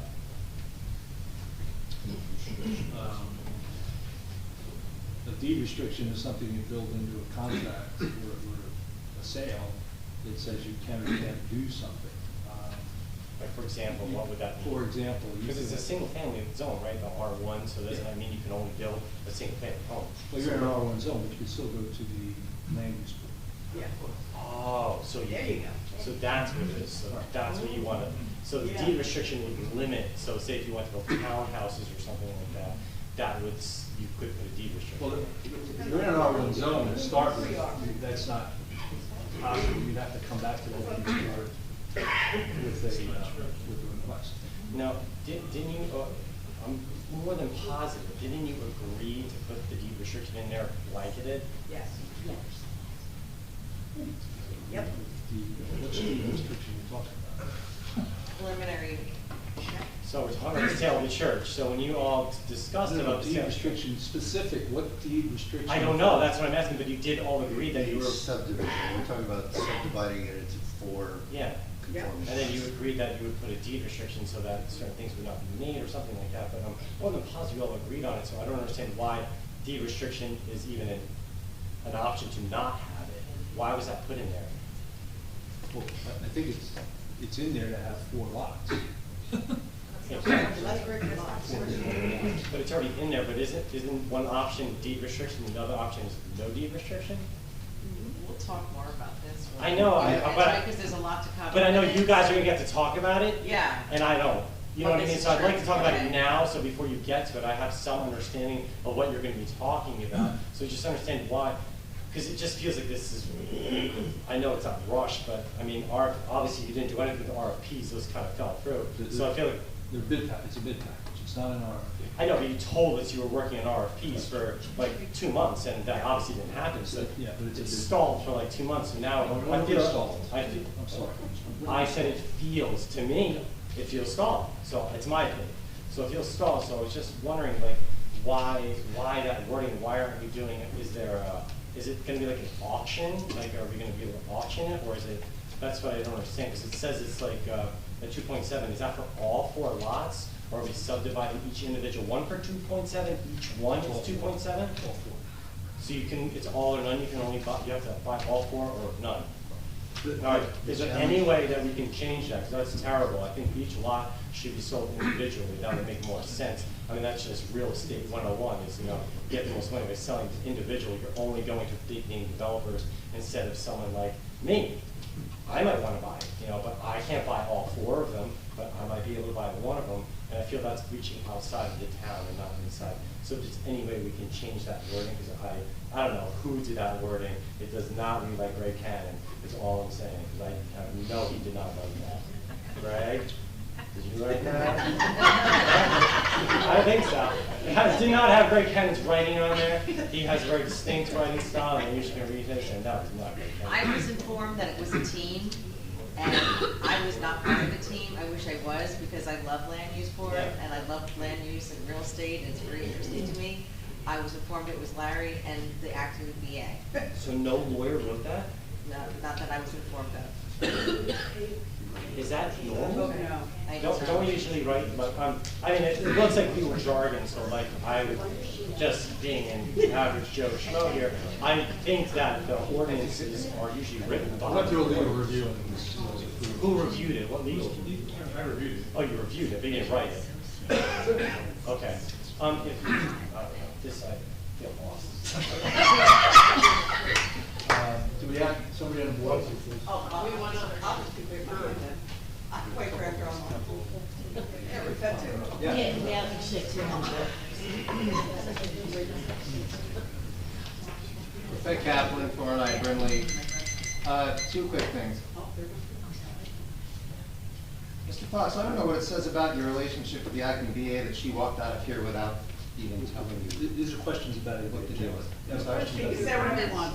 Well, I'm speaking to You have a question about several the- people. You don't have a question about the agenda, you can comment. You're stepping on my 5 minutes. No, Will I'm you not please let stepping me on your speak? 5 I'll be out of minutes. here in 2 minutes, okay? No. I'll be out of here in 2 minutes. Do you have a question on the agenda? I do have a question. Okay, ask your question. For comments.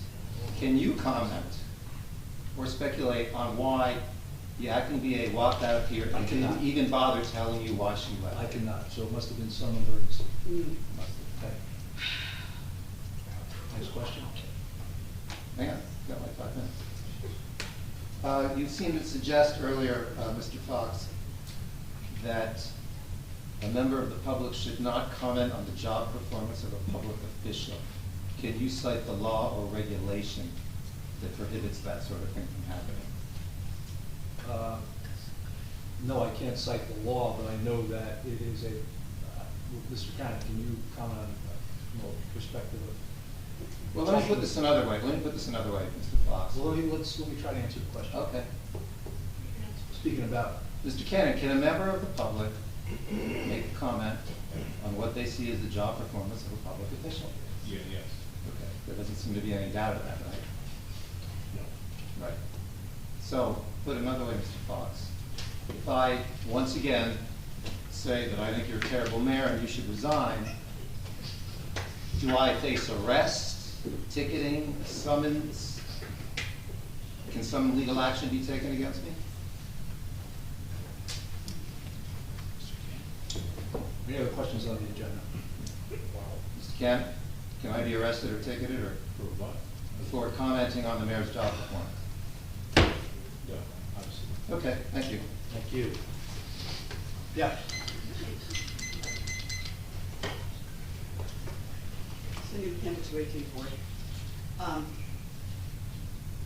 I know we're not there yet, but obviously there's, once again, a whole, mess with the wording of the church. So, my one question to all of you, and I'll ask you individually, is if you were to vote on it today, or to get it reworded that it was just simply would be sent out as a bid to replace 4 single-family homes, would you at least say yes, if it just literally only dictated 4 single-family homes? John? I would abstain. Yes. I know. That was easy. Kristen? And there were like just 4. Well, 4 single-family homes. Probably, I think, I would ask us not to respond to that, and I'll tell you why. We received Pause some. my time.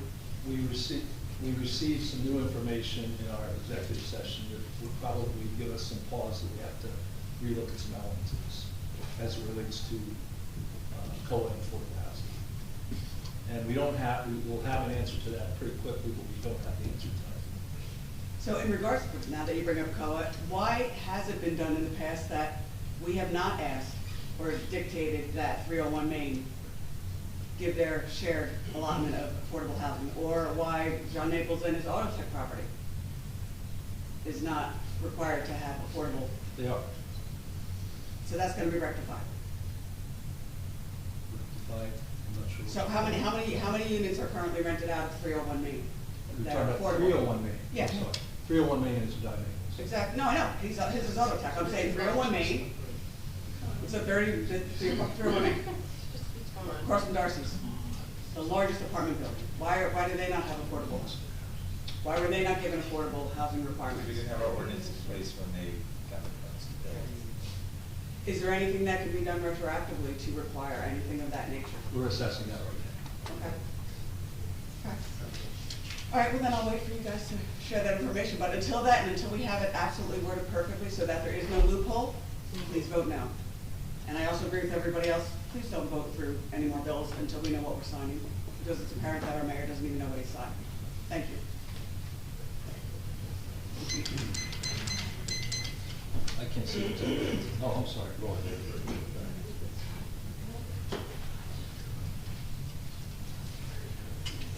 Laura Neighbor, 404 Burnley Avenue. I'm going to start out with a request, with one request, followed by an apology, and then another request. And the first request is to please vote no on 2024-82. My apology is not having been present at the October meeting, where apparently everyone was in agreement that that property should be sold. I was not there due to personal circumstances. I have not been paying a whole lot of attention to agendas, and that's my fault. At the same token, I think the majority of town doesn't even know how to find an agenda or really understand how town government works. And some of them are frankly afraid to show up and speak.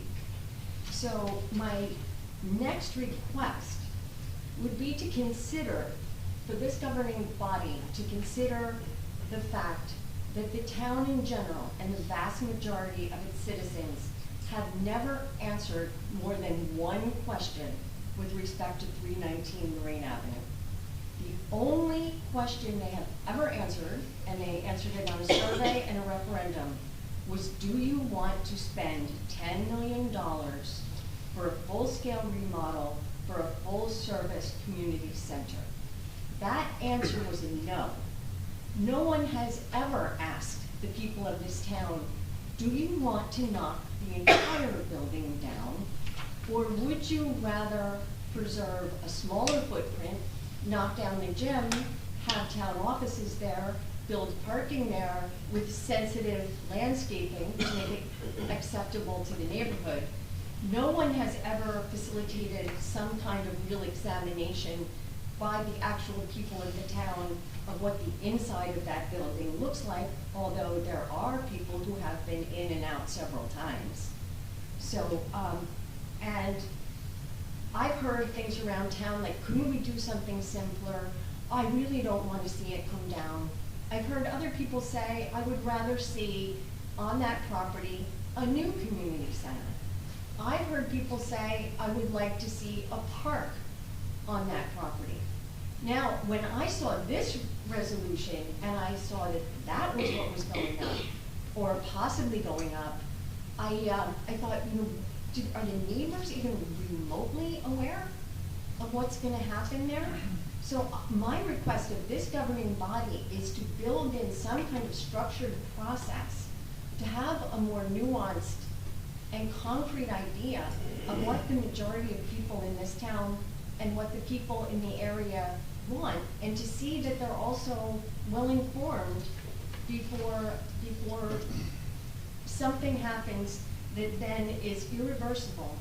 And I would like in that process for there to be some consideration of the fact that we now own a very, very valuable piece of property.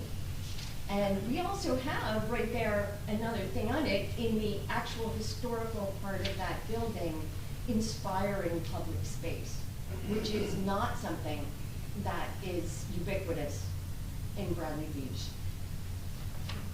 So, so there, I think that I will end my comments there and thank you. Oh, I do have a question also. When you talk about deed restrictions, can they be overcome by the zoning board by way of variance? Or are they something that sticks more than our ordinances? It could be, Sure. Yeah. the zoning board can overrule deed restriction. It's a So- contract between the grantor and the grantee. Only the grantor can remove those restrictions. So the way I understand it then is if we absolutely have deed restrictions, we can determine exactly what's built a priori and it will stand. But if we don't have deed restrictions, then the builders, whoever it is, can go before the zoning board and basically all bets are off. Generally, that's an accurate description. Um, I would mention that because the borough is the grantor, a future governing body could lift the deed restrictions. Could So it's not- lift them, you said? So the grantor is someone who conveys property to a grantee. Yes. It's a contract, right? Mhm. Conveys property to you, evidenced by the deed, follow legal procedures.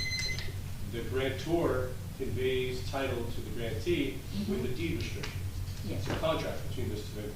Mhm. The grantor can reverse that contract. You follow me? So it's not a permanent, once you put it on there, it's not absolutely permanent, never removed. The grantor can remove it. So it would have to be the entire council that would have to, At new that point. council potentially, new mayor Right. potentially. Correct. Okay, so we'd have to Yeah. be super careful about who we vote in. Like you should always do. We're, yeah. You're over your time, thank you. Thank you. Do you want to get the board? Yeah. Okay, we have Herb Kenny. Hi, can you hear me? Yes. Yes. Hello, can you hear me? I can hear you. Yes. We have I'm one more muted. person. Okay, a couple questions. First has to go with process improvement. I know the mayor has changed the agenda for meetings this year. Mr. Kenny, are you asking questions about the agenda? Yes, I am. I'm talking about the agenda, Mayor Fox. Okay, well, what exactly?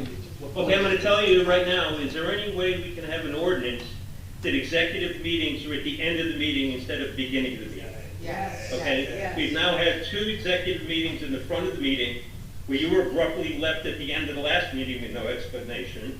And now we just found out the DA left at the beginning of the meeting with no explanation. So yes, can we move the executive sessions to the end of the meeting and make an ordinance to make sure it happens?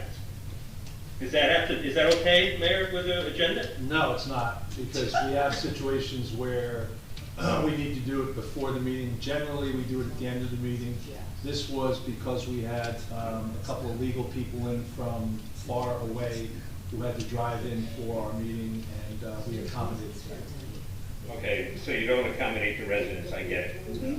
Okay, my second question here then has to do with the audit from 2022. When will the town be able to review that and see it?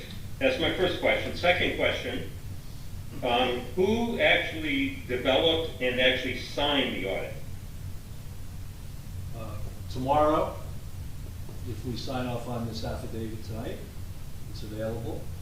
And it's signed off by myself with the auditor and the borough administrator, Okay, what borough administrator? the acting borough administrator. Well, she wasn't here when 2022 happened, so was the ex? Neither was the CFO. Yeah, I know, and well, that's my next question. Was the ex-CFO involved in the 2022 audit? Yes, from an input and review perspective with the auditor. But he didn't sign it. No, we didn't ask him to. Well, the new CFO did sign it, correct? Right, because he was not Well- here nor was not involved in the audit in the context of, he's taken that audit data from the audit and he's interfaced, but he has not been intimately involved in it, nor. So we have no financial CPA, any financial accredited person who signed that audit. The auditor did. Okay, so that auditor will be on the hook. Yes. If there's any issues with the audit. Correct. Huh. So, okay. Any auditor is. That's their reputation, that's their So normally you have a CFO who's also involved, correct, or no? Yeah. I mean, I don't understand how the current acting BA would sign it when she has absolutely zero clue what happened 2 years ago. I just want to make sure someone's accountable. That's all I'm asking. Okay. Because that's a real issue here. Okay? My final comment is regarding the church with no deeds. I'm really thankful that we've actually had the public who voted in a council. Because, I'm sorry, Mayor Fox, and I'm sorry anyone else who's there with the land use board, but I would not trust you or the land use board to make a decision with an open-ended deal. So I really hope that the council tonight gets this, understands it, and at 2:30 when this meeting ends, we'll be able to actually get more discussion on it. That's the end of my question. Thank you. Who else? Okay, next we have DR, I don't know what. Hello, can you hear me? Yes, can I just have your name and address? Dave Rakowski, 304 3rd. Thank you. I have a question on the bills list, page 21. It's Rutgers State University municipal budget process. Is that a class that somebody attended? Sure that it is. What page? What page? Page 21, Rutgers municipal budget process. Looks like it was a class for some kind of budget class training. Yes, that would be yes, that's a class that, so I don't know who took it, but yes. I'm sorry, who attended that? I don't know who attended it, but yes, that would be a class an employee would have attended. Would that be the BA, the acting BA? It's possible. So we're paying for her to go to class now? I have no idea. Who would have that answer? We can get you that answer. Okay, so she gets a salary, and now we're paying for her to get her accreditations or her certificates. Okay. Is she required to attend that meetings, or she could just not attend as many as she wants? Council meetings. You're a boss man. Answer the question. It's not on the agenda, it's just, you know, do you have any other agenda questions? Okay, thank you. There's somebody back there, yes, I'm sorry, I missed you.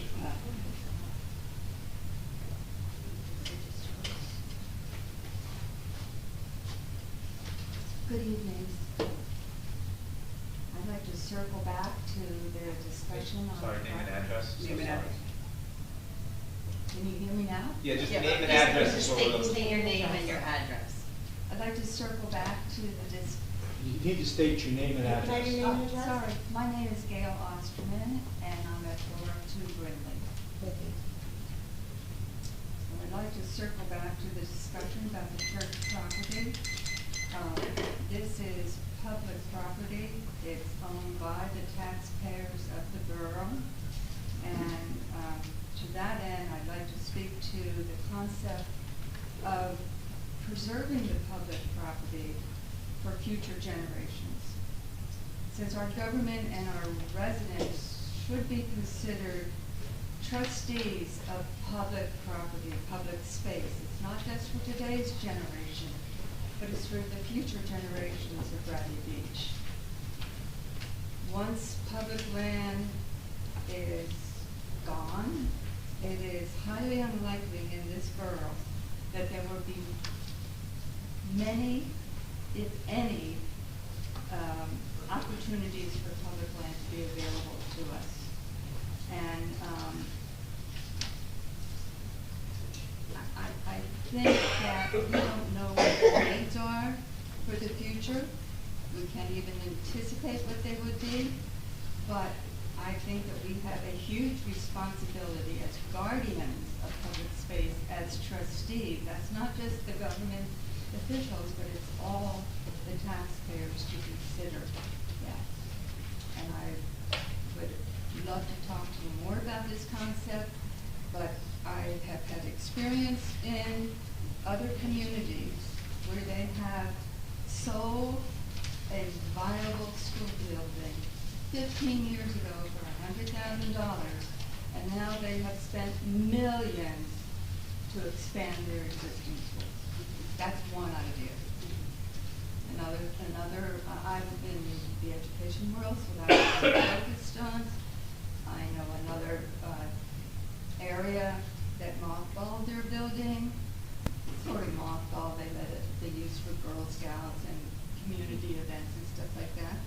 7 years later, they opened it up again as a school. You know, people in education are very concerned about being trustees of the future, and I would like to see that be considered in the future discussions. Thank you. Thank you. Okay, we'll move to the next agenda item, which is ordinance introductions. We have one ordinance introduction, 2024-3, and ordinance amending chapter 350, property maintenance and housing standards of the borough's revised general ordinance to establish standards for the storage of salt and other solid de-icing materials in accordance with NJDEP requirements.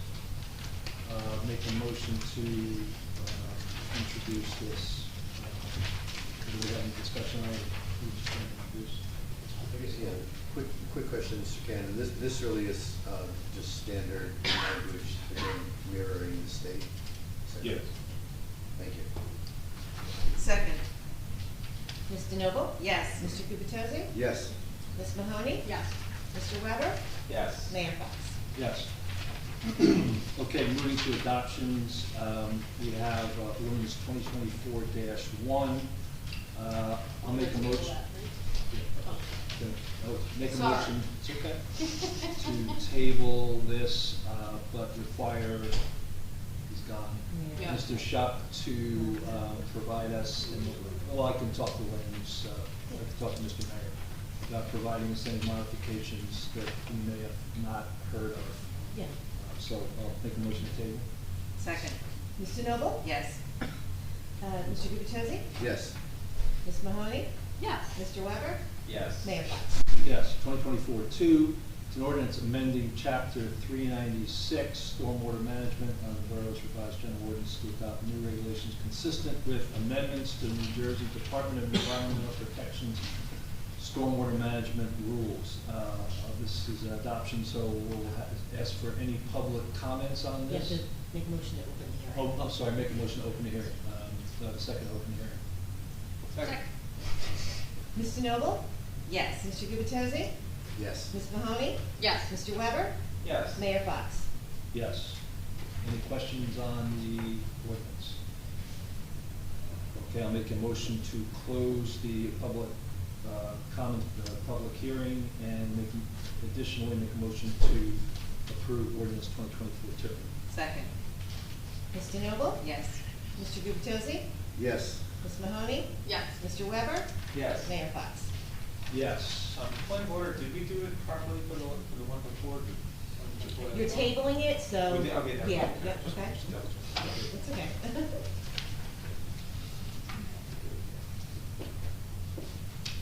Second. Okay, good.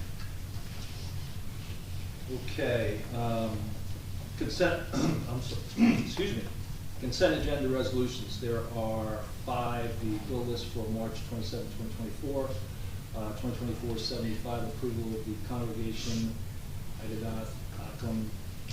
sorry, Yehuda Hakeem. thank you. Bradley Beach to conduct their Jewish Sabbath service at Fifth Avenue Gazebo on Friday, June 14th, from 6 to 8 p.m. Approval New Jersey Shore Lane Club to conduct their 5K Runapalooza run for Saturday, April 6, 2024, from 8 to 1. Approval of Tears Foundation to conduct their annual Remembrance Walk for Sunday, May 5th, 2024, from 7 a.m. to 1 p.m. And award a bid for miniature golf concession license.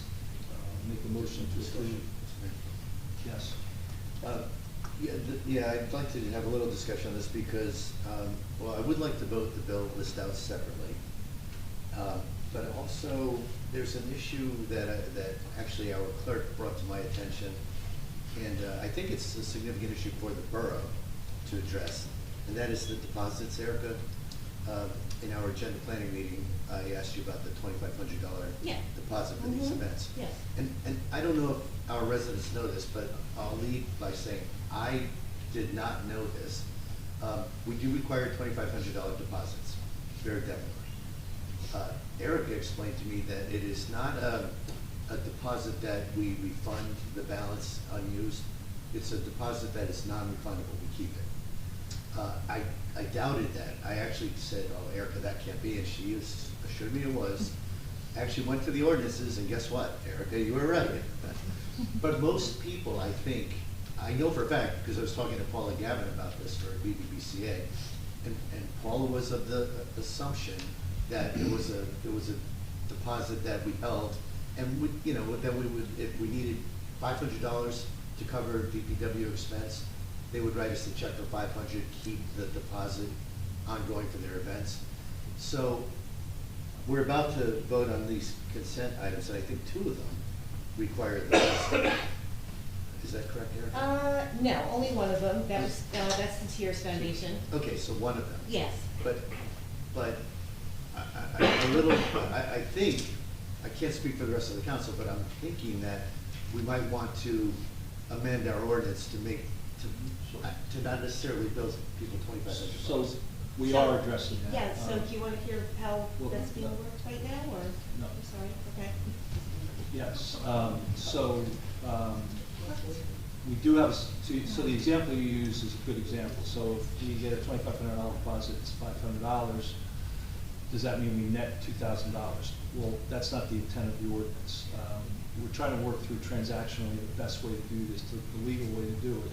It's probably gonna be that you give us the $2,500, we separately bill you the $500, and after we receive the $500, we return the $2,500. We're trying to work through that, the mechanics of that right now.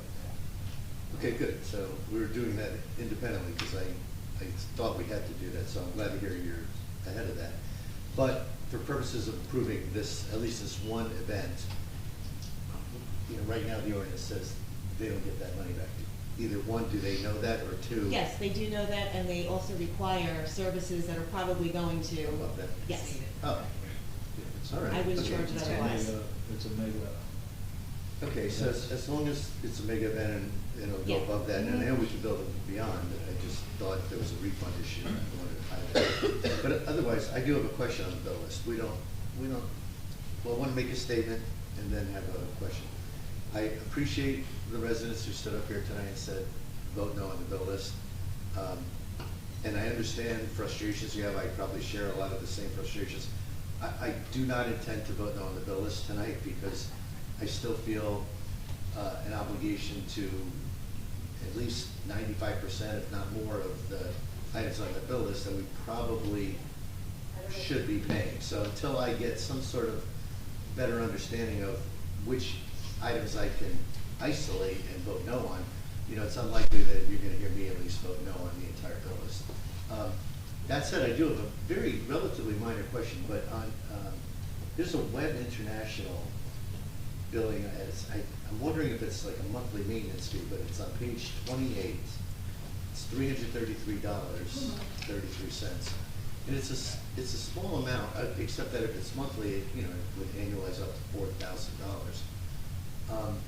But my sense, I guess I want to confirm that, and then I want to make a statement that my sense is we are dramatically overpaying for our website. But is that? We don't know. You don't know.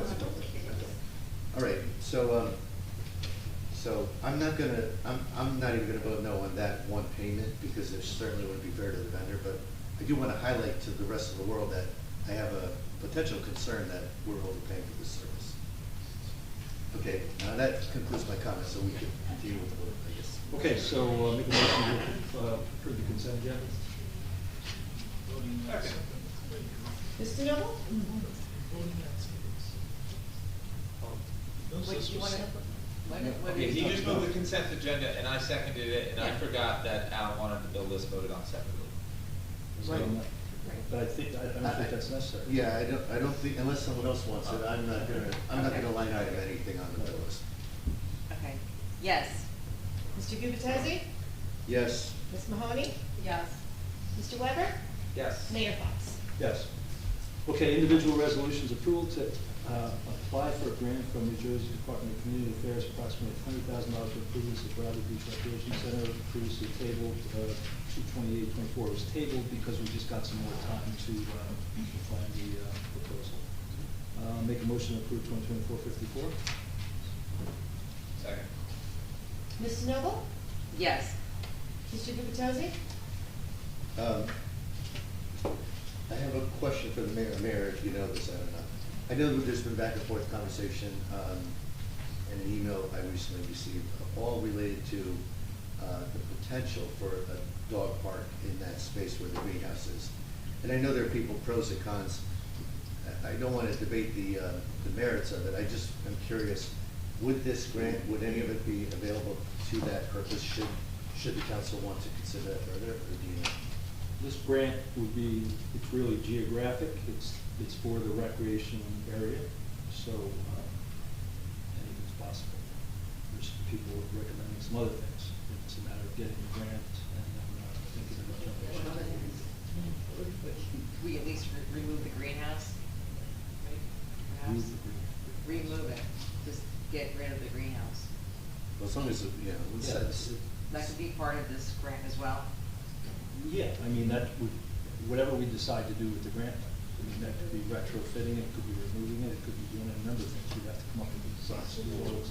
Yeah, there was a very specific comment I read that said it was related to drainage for the field. So I didn't know if we could use it for potentially other things as well. No, there's some specifics that we've already identified that are have to do's. One of them is the drainage. Okay. All right, well, thank you. So, somebody already seconded this, right? Yeah. Yes. I think we're up to Kristen. We'll have to vote. I think. Yeah, okay, so you seconded it, Mr. Noble? Yes, again. Mr. Gubatose? Yes, for the first time. Ms. Mahoney? Yes, with hopes that we could maybe get a dog park. Mr. Weber? Maybe we should deed restrict the property. Yes. Good idea. Yeah. 2024-79, governing body certification of 2022 audit and agreement affidavit. Discussion, please. Yep. Okay, I've asked for discussion because this is one of those times where if you want to break out your iPods or whatever people have nowadays, I'm going to read something because I want it to be included in our public record, in our minutes. And we are going to simply vote, this council right now is going to simply vote on whether or not we've read the comments, basically, in the audit report. I did read the comments, and it's a devastatingly bad audit report. So rather than just vote the way I'm going to vote, I'd like to use this as my opportunity to let our residents know some of the challenges that you'll all be looking at shortly when this report's available. Also, I did ask Mr. Cohen to bring an exhibit that maybe he could pass that while I talk. But for the past 2 meetings, I've tried to let residents to anticipate concerns regarding the 2022 audit report. We finally received the audit report about a week ago, and tonight, in Resolution 2024-79, the governing body is required by law to certify that we personally reviewed, at a minimum, the annual report of the audit and specifically sections of the annual audit entitled Comments and Recommendations. While I will certify my review of these comments and questions, I believe I am obligated to share my opinions of this report with the public. In my opinion, Bradley Beach failed our 2022 audit miserably. The comments and recommendations section highlighted incredible financial incompetency by our administration. Our 2022 financial data was so poorly maintained that overarching audit finding 2022-001 stated, and I'm going to read this verbatim, internal control procedures were not in place for preventing or detecting and correcting misstatements of account balances recorded in the general ledger on a current and timely basis. General ledgers that are not completely and accurately maintained present a reasonable possibility that a material misstatement in financial statement balances will not be prevented or detected and corrected on a timely basis. This is one of the worst types of audit assessments that could be received. Think about the wording, a material misstatement is reasonably possible. That just should not be the case. And it goes on to say, and it will not be prevented or detected and corrected. There were 16 comments in all that we all have to review and attest and certify that we read. 8 of those comments, half of them, were repeats from last year. Half of those corrective action comments were left unaddressed for over a year. A quick summary of the remaining comments includes: trust accounts were not properly established with the state of New Jersey. Employment contracts must be reviewed. Those were both from prior year as well and carried forward. Monthly receipts and disbursements must be recorded in the general ledger. I mean, think about that. How does he know this? Must be recorded in the general ledger and reconciled to the bank account statement, suggesting that we're not doing that, at least not consistently. Proper authorizations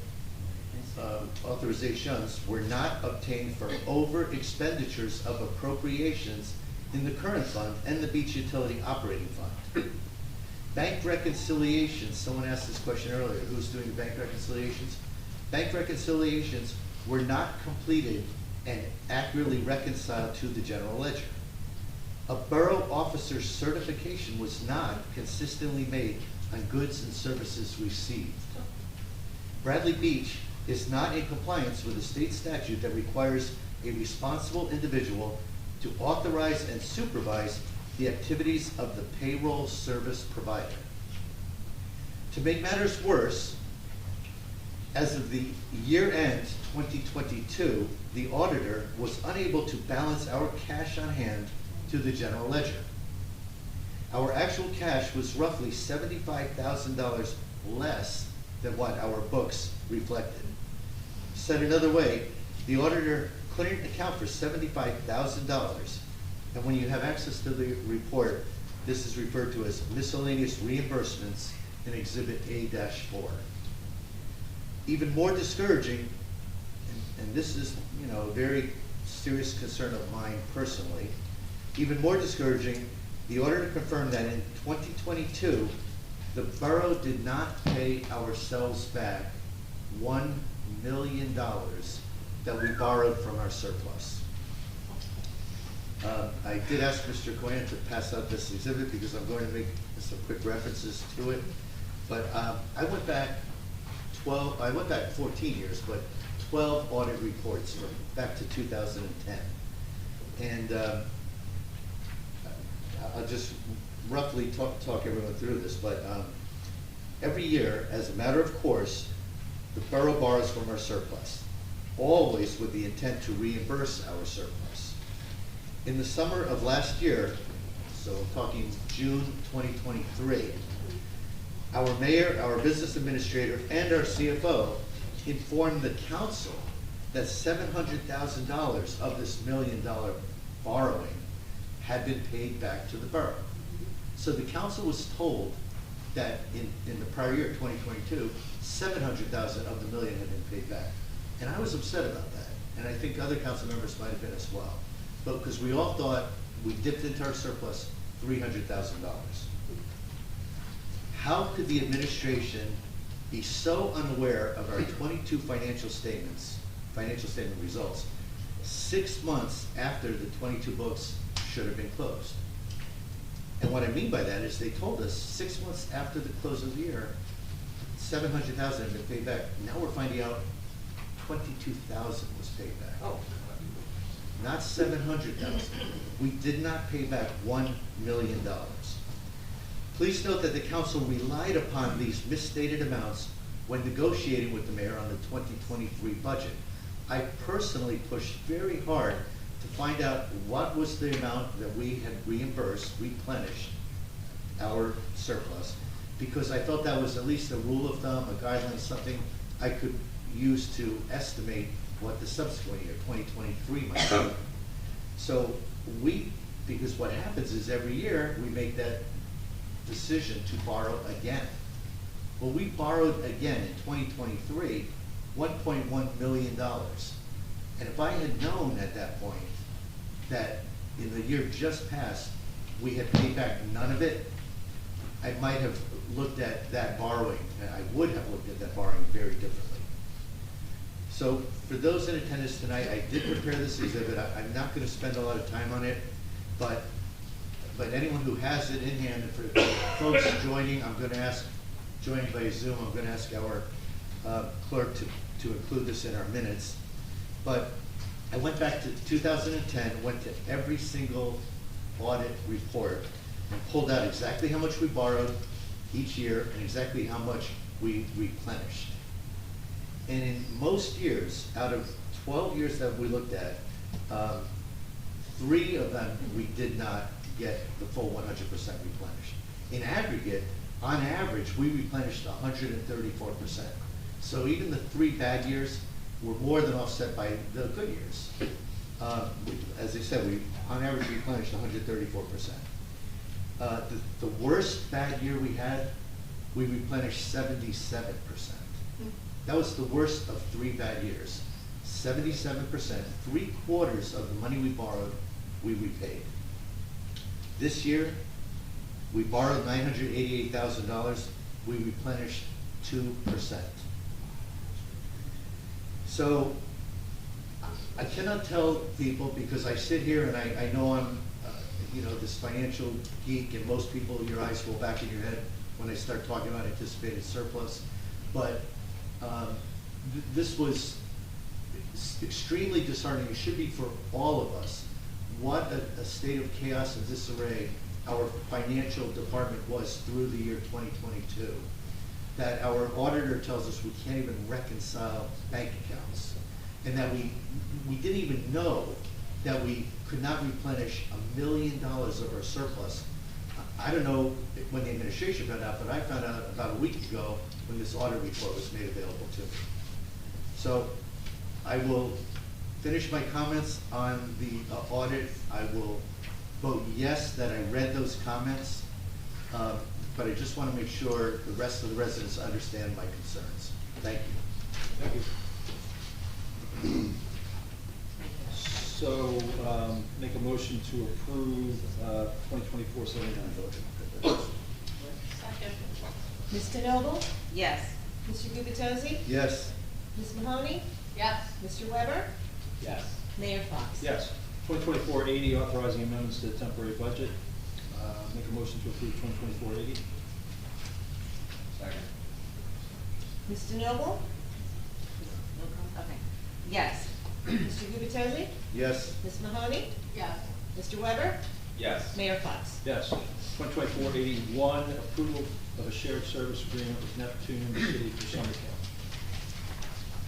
Make a motion to approve 2024-80.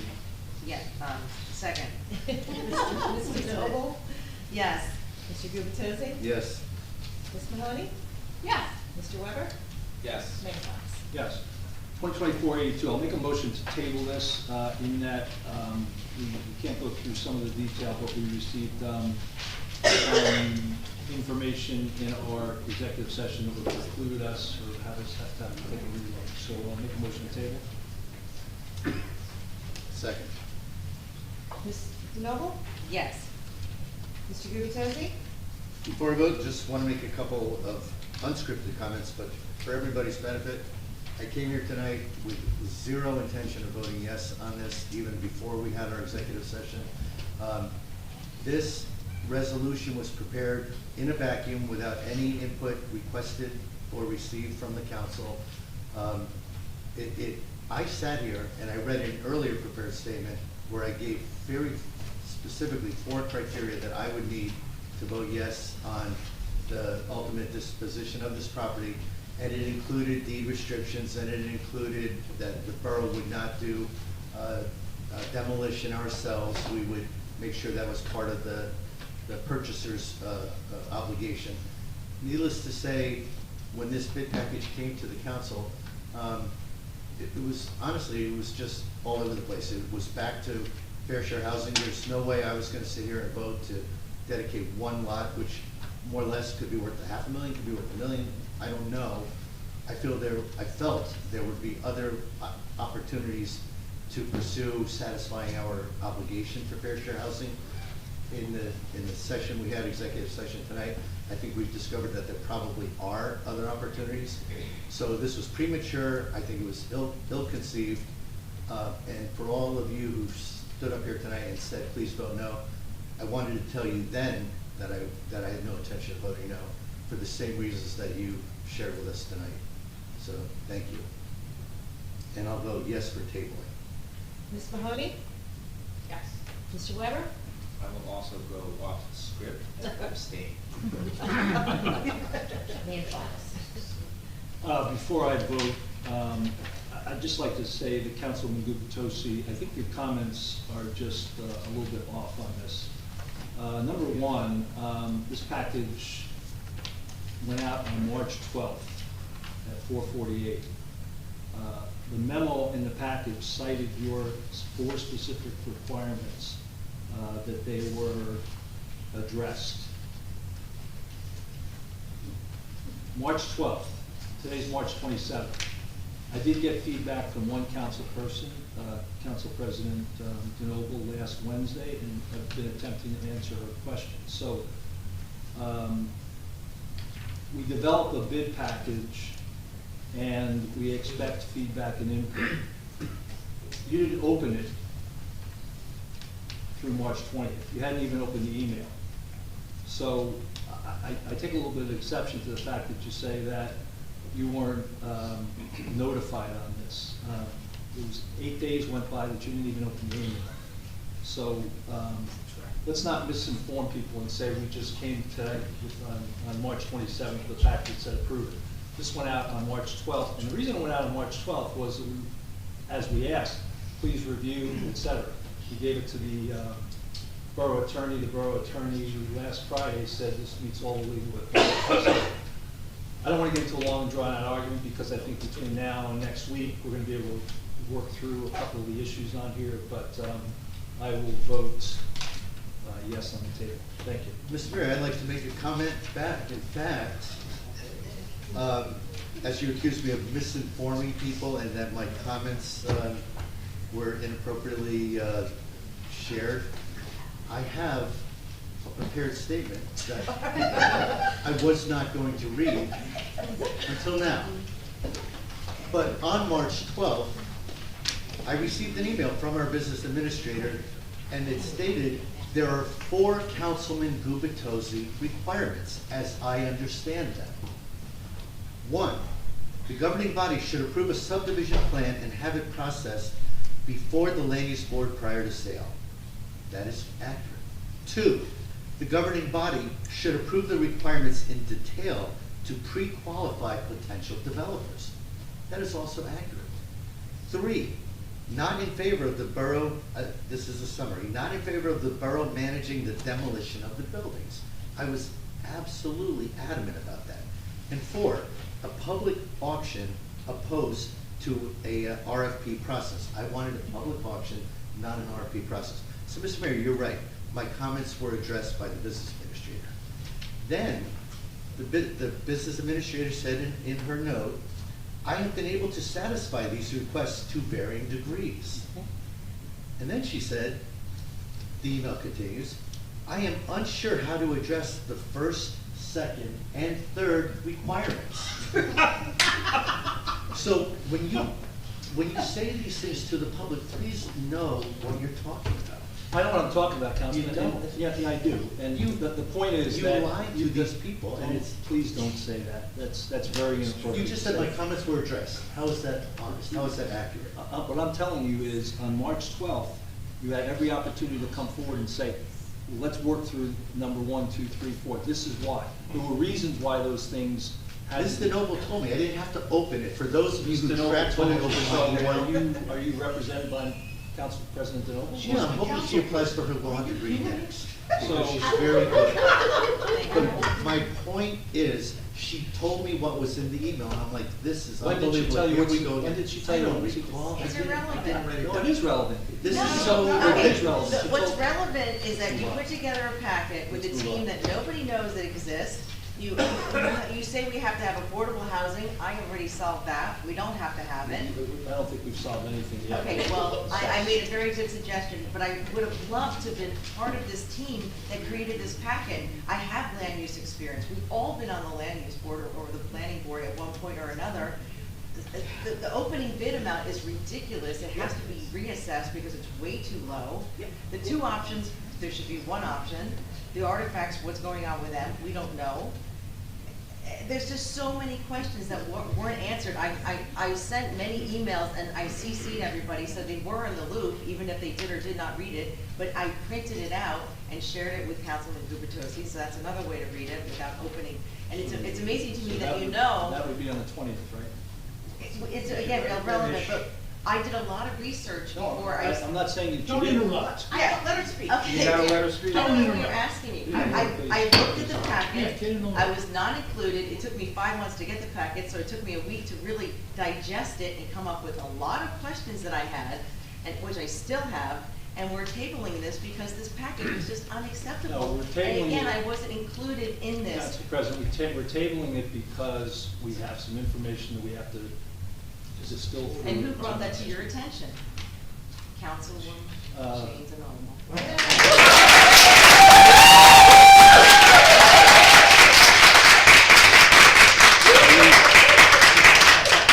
believe the fair share housing person was going to. And I think I should also be in that committee as well.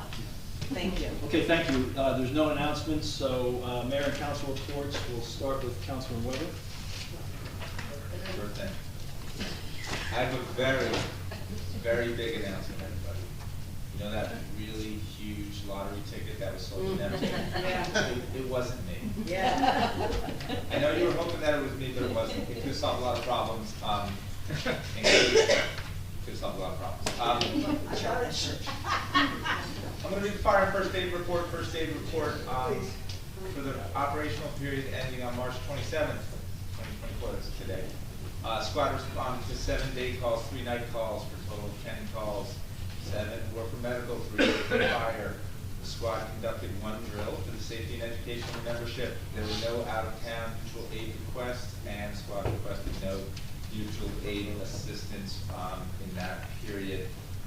Fire department, we're going to do those reports monthly, by the way, but I'm sure that they would both departments would like everyone to know that they're still looking for volunteers for fire and first aid. They provide free training, qualified individuals, anyone wishing to volunteer for either the fire department or the first aid. Applications can be found on the borough website. And there's cooperation between these two departments that allows us to keep answering the citizens' need for medical care and fire protection at no cost for 24/7, 365. So from the fire department. I was not here last week for the Fletcher Lake Commission meeting, so I do not have a report. I'm sure Jane is going to tell you more about tree planting for Shade Tree Committee. We are going to have a tree planting on May 4th, and we're going to need volunteers, just like we do this twice a year every year. So if anybody wants to volunteer, plant trees in the planting strip, see me, email me, call me, anything. We'll probably planted maybe a couple dozen trees. Probably could use a couple dozen volunteers. It's usually 9 to about noon or whenever we are done. I would like to comment that the fire department, the fish fry was great. It was great to see a lot of our police officers there. That was great. Had a good time. And I hope everybody that was able to attend had a good time. And now I'm going to go back to the first aid for one thing. I think it was the last meeting we approved a coin toss. I think it's on 4th of July weekend, whatever. People should recognize that that hasn't happened in a long time. It's been a long time. I'll leave it at that. So save your change. Give it to the first aid squad in the coin toss. I know the school is raising money. They want your loose change too. And if you have money that doesn't jiggle and it folds and you want to give them that, they like that too. So save up for 4th of July, support the first aid, and that's my report. Thanks very much. Thank you. Just a quick note. Oh. The fish fry, I won the 50-50. Oh, I gave it back though. CJ, he wanted me to spend it. But it was great. It was a good time.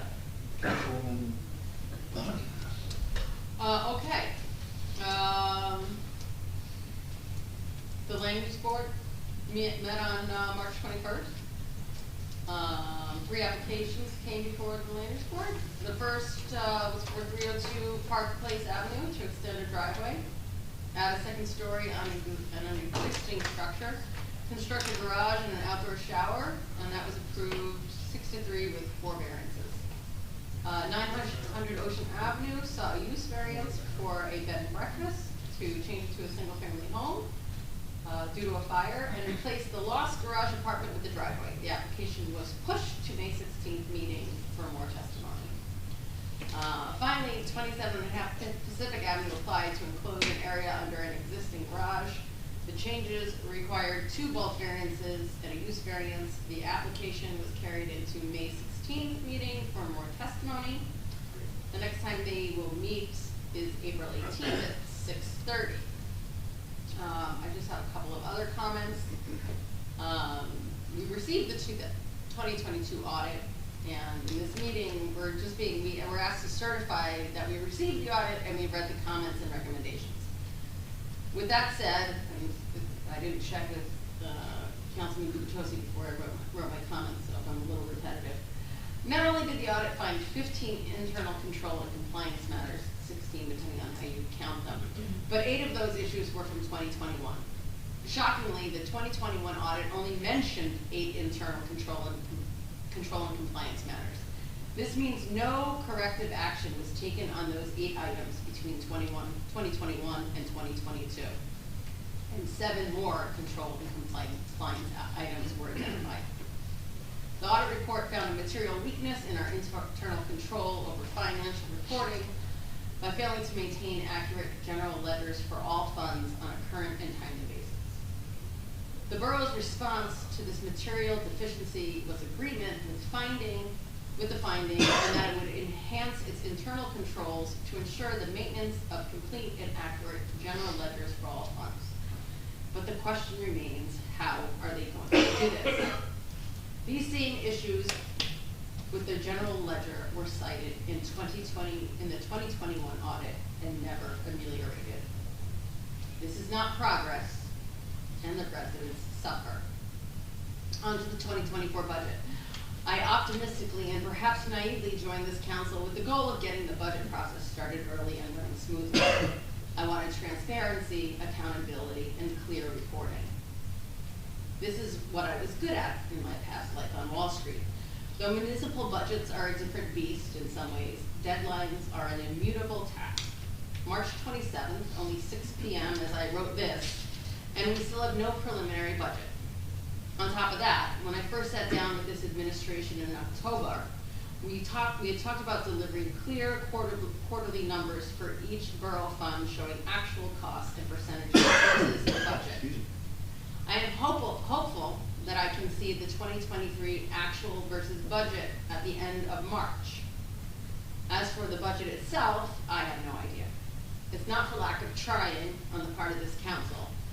Now seeing the inner machinations of communications, requests, and answers, my sympathy extends to my fellow council members. Like the audit, this is not progress. And do the people of Bradley Beach again suffer. Those are my comments. Thank you. Councilman Gubitosi. I'll start with, as liaison to our police department, I'll start with the police report. Detective Lieutenant Browning gave me a very comprehensive report for this council meeting that he said, thankfully, we have not had anything significant to report in regard to crime or arrests since the last council meeting. So, thank you. Great news. Great news. I also did have a chance to meet with Captain Arnold, and we discussed some capital improvement needs for the police department. As you're all aware, soon we should be working on the budget, and I wanted to get a head start with the captain just to make sure I understood the police department's needs and maybe priorities. Regarding the 2024 budget itself, I believe, did it get sent out, Mr. Mayor, like 6:15 today? It got sent out this evening. Yeah, somebody did tell me. I haven't seen it, but I'm told it's in my inbox, so that's obviously good news. We originally thought we'd get it January 31st, then we passed a resolution to deliver it on February 27th. Here we are, March 27th, and we now have a draft of the preliminary budget. The reason I say that is because it's taken at least a month. I mean, I could say 2, but January 31st is pretty aggressive. But we're a month later than we should be in receiving this budget. And my concern is that we are now, and I think Ms. Kepler actually mentioned this earlier, you know, the way this works, and it has worked exactly this way, it's wait around until we finally get the budget, and then it's like all hands on deck, get this approved, get this adopted immediately.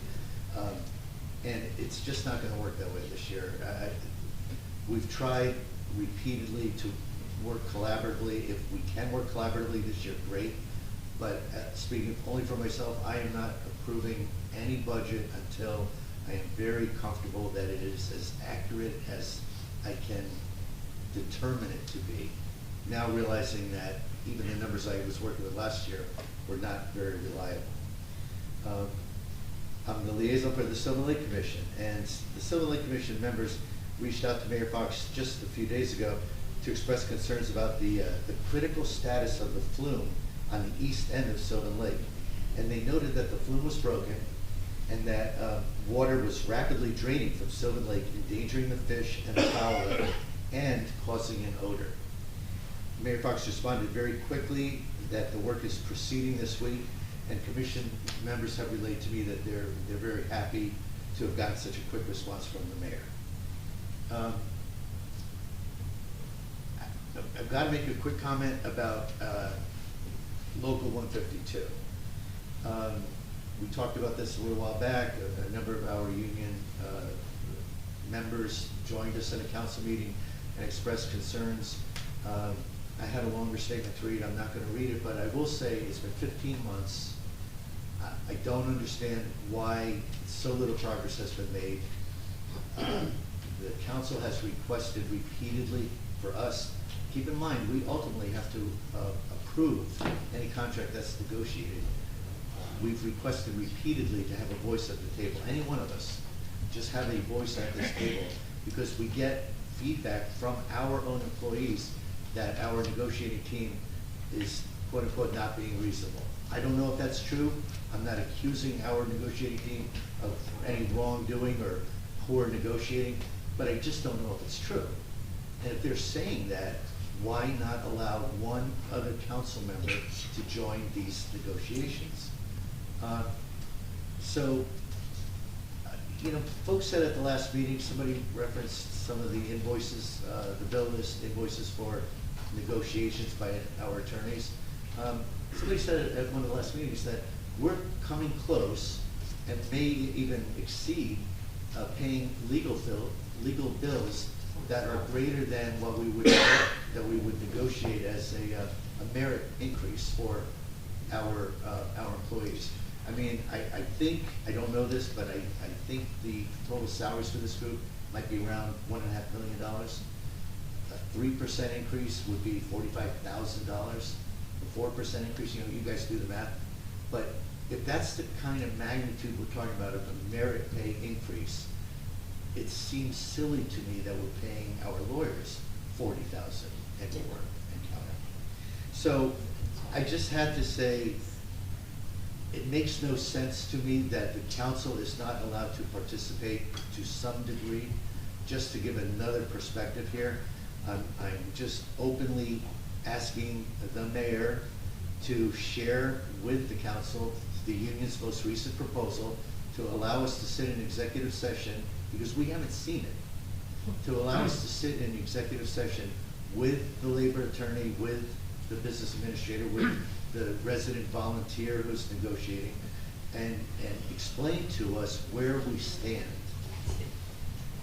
And then finally, I'll just make a financial appeal to everyone. We're still trying to raise money for our fallen heroes. At the moment, we are woefully short relative to our goal, with Memorial Day rapidly approaching.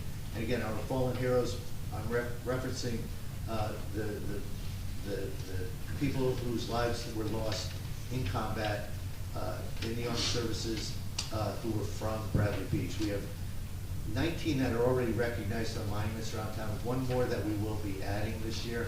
So again, if anyone has some spare change lying around the house and you can make a donation to the fallen heroes, it's Mr. Deshampkin has set up a collaboration with the Borough Council via the Bradley Beach Historical Society, and we can make contributions there. Thank you very much. Council President. Thank you. I'll try to be brief since it's so late. So we didn't have a shade tree meeting, but on a side note, the Bradley Beach 6th grade class took a tour of the trees on their campus with member Noelle Weinberg and myself, Jane DeNoble, and we identified the trees there, which included white oak, red maple, red oak, tulip, eastern white pine, river birch, and red bud. And we also talked about how the trees provide oxygen, they improve air quality, they conserve water, preserving soil, and support wildlife, including our local foxes. Next, we have tourism. They had a meeting on March 18th. Good news, Tourist Director Amy Hall secured $2,000 sponsorship from the Monmouth County Tourism Division. The Shamrock Hunt was a huge success. The commission discussed that they're going to approve a one-day event next year to better promote visitors to Main Street. Also, mark your calendars, April 21st is the 4th annual Earth Day Festival and Green Fair. It'll be held in Riley Park. It's really fun. And of course, the summer is shaping up nicely. I can't wait with events on the beachfront in Riley Park. Next is the Bradley Beach Board of Ed. Stand by. Oh, here we go. They had the meeting March 19th. The board mentioned the Poseidon program at the Neptune High School, where graduating students may also receive their associate's degree upon graduation. The school was awarded a full grant from the New Jersey Natural Gas Save Green Project in the amount of $392,000 for the replacement of the 2 old steam boilers, along with LED lighting upgrades. Thanks to Michael Heiderer, the superintendent, David Tonzola, the BA, and Elizabeth Franks, the president of the Board of Ed, for working on the submission material. Also, Thomas J. Cohen from the Bradley Beach Education Foundation for locating the grant opportunity. Well done. That's a huge amount of money that he'll be saving us taxpayers, and we really appreciate that. Bravo to everybody. Great, great work. On another financial note, the Bradley Beach Board of Ed presented their 2024-2025 tentative budget, for which there will be a public hearing on May 7th. After losing over $50,000 in state aid, their budget reflected an increase of $59 for the average home, assessed at $1 million. Another job well done by our Board of Ed. Let's not forget that in the 2024 budget year, we saw a decrease in our schools' taxes. Oh, and more good news, they celebrated the winter teams and the coaches, and the girls' basketball team is the 2023 Monmouth County Athletic League National Division champion with a record of 12-2. And his daughter Nora was on the team as well. The boys, well, they didn't do it so good, but they had a lot of fun, and the coach was wonderful. And I congratulate all the athletes and their teamwork. Very important. Thank you. That completes my report. Thank you. I just have a couple things to cover. First, I want to clarify something that I mentioned at the last meeting on the community project funding grants. So I announced that we got an award, and we certainly thanked Congressman Malone and Senator Booker. I mentioned that we had 2 applications, one for Sylvan Lake and one for Main Street. I kind of combined that sentence, and I should have separated the sentence. The applications were for Sylvan Lake and Main Street. The award just went to Main Street. Sylvan Lake did not receive an award. I clarified that with the Sylvan Lake team. They were disappointed, but that's the way the grant crumbled this time. Hopefully better luck next time on that. As I said, a lot of improvements that we can assess and kind of get lined up relative to Main Street. The grant is $1,400,000. It clearly isn't enough to revamp the whole of Main Street, but we can get a good start on it. We want to start looking at some defined design and implementation. We want to get a small team together to start looking at the prior plans and see where we go from there. I know that we've had an initial meet, and I initially met with CME on this, and they're just going to get a kind of an idea, a set of ideas for us. As it relates to the boardwalk preservation grant, that 4.3 million that we'd have to match 200,000, it's about 4.6. CME's already started looking at design phase, specking out some environmental requirements, some survey requirements, some conceptual requirements, made DEP contact, and they're not sure whether we've got to engage the Army Corps yet, but or if, but I think we do. So the point is on this $6 million worth of grants for our community, we're beginning to move on those so we can move forward. We've already received requests from Congressman Pullen and Booker's office for next year already. So we're going to begin to work on that too. It might be a good way to complement what we already have. Hopefully we can do that. But we'll see how it goes. Some people have seen this on social media, I guess yesterday, maybe the day before, on Mayor's Wellness. I think I mentioned at the last meeting we received a Healthy Town to Watch in 2022. In 2023, we actually went up a level. I'm happy to report that we achieved a Healthy Town designation. There's 17 towns that achieved this. We thought we were kind of a year away from that, but we exceeded our expectation. I'm really grateful for the recognition and the team that's worked so hard in this area. And I also want to congratulate some other Shore or Monmouth County towns. Bayhead, Wildwood Crest, Asbury Park was a repeat, and Freehold received Healthy Town designation. And Stone Harbor, Brigantine, Atlantic City, Red Bank, and Brick received either a Town to Watch or Up and Coming. So I think we've quickly kind of moved up that curve, and we're going to continue to work on programs that make our community healthier going forward. That's all I have for now. I just ask you that for purposes of brevity, I won't go into the library and recreation, but just check the website for the upcoming events. With that, I'll close my comments and move to public comments. Yes. Beth Kepler, 504 Central Avenue here in town. I would like to speak and address a Superior Court decision that was handed down yesterday afternoon in regard to Chief Guida. And the judge allowed Chief Guida to get away with his actions with no ramifications to him due to Mayor Fox, the acting business administrator DeMarco, and labor attorney Bernstein, all who criminally conspired to hide the report from the council. The court system and the Monmouth County Prosecutor's Office have both failed we the people in this process. First, the prosecutor's office decided not to press criminal charges against Chief Guida, which they had the authority and the discretion to do. And then the judge, who failed to protect the interests of the residents of the borough yesterday, decided to protect the rights and the interests of Chief Guida. The council should urgently provide yesterday's decision to the Attorney General as further proof supporting the need for immediate and impaneling of a grand jury seeking criminal indictments for collusion against the aforementioned individuals who conspired to protect Chief Guida from appropriate disciplinary action.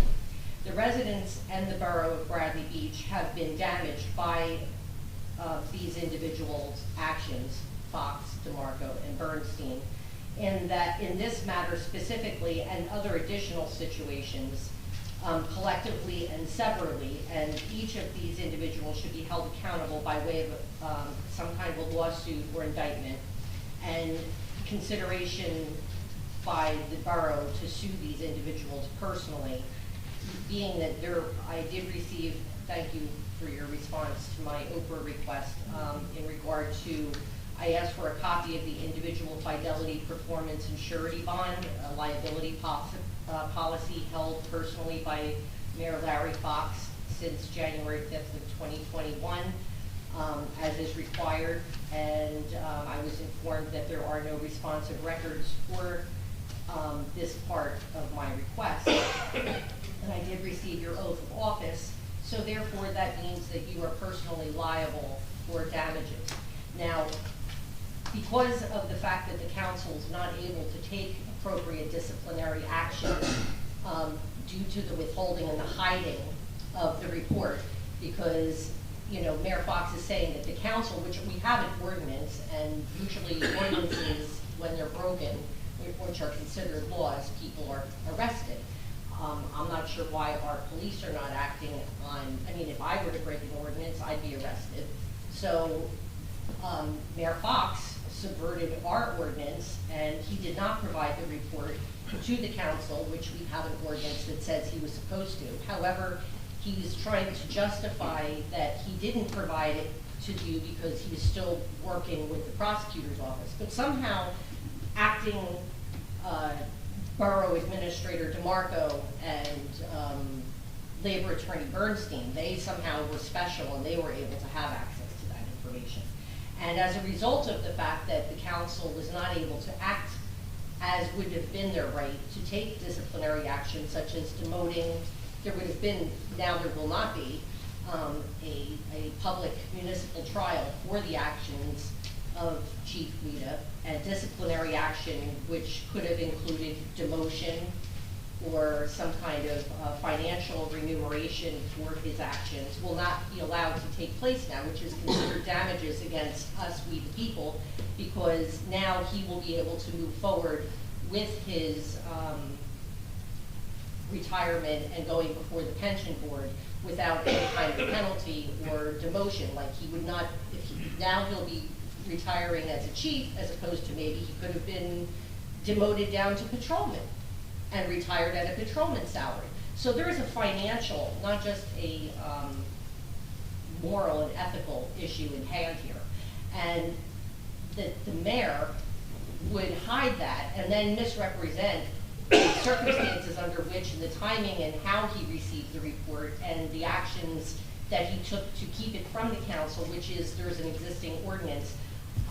Chief Arnold or Captain Arnold, could you please express what your position is about the fact that Mayor Fox withheld in violation of our ordinance the report that he was supposed to have provided, that he was in receipt of on January 19th and chose not to? Could you express what your feelings as chief would be and how you will be handling that?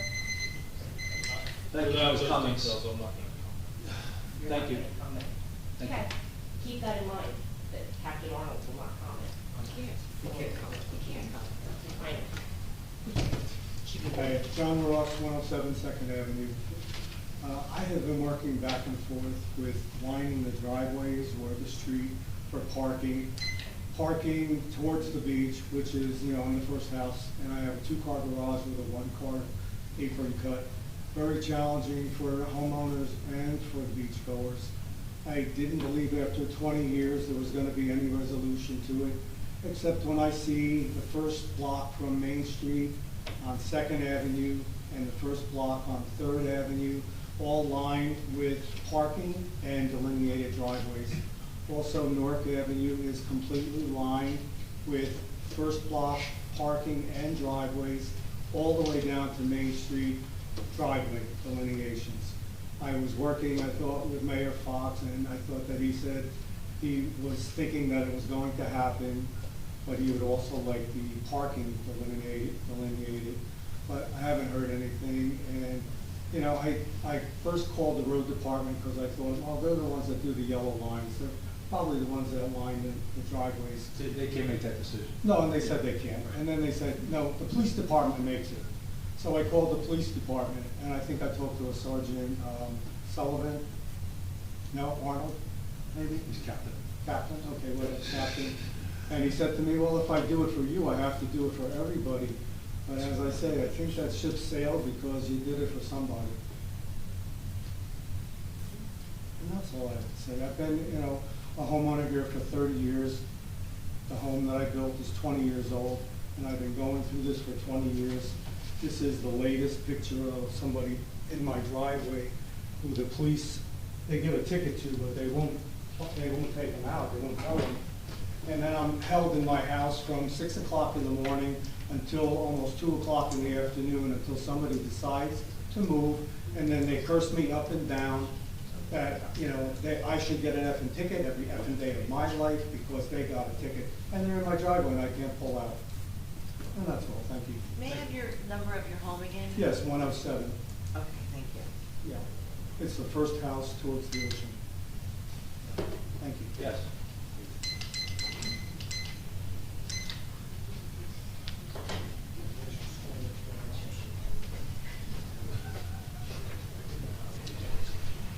Nancy Meadow, Ocean Park Condominiums.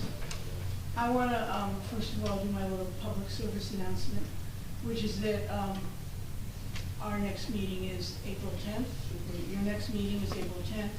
That also is the second Wednesday of an even month, which is Plastic Film Pickup Day. So since that has not been changed, I would like to encourage everyone to put out their plastic film.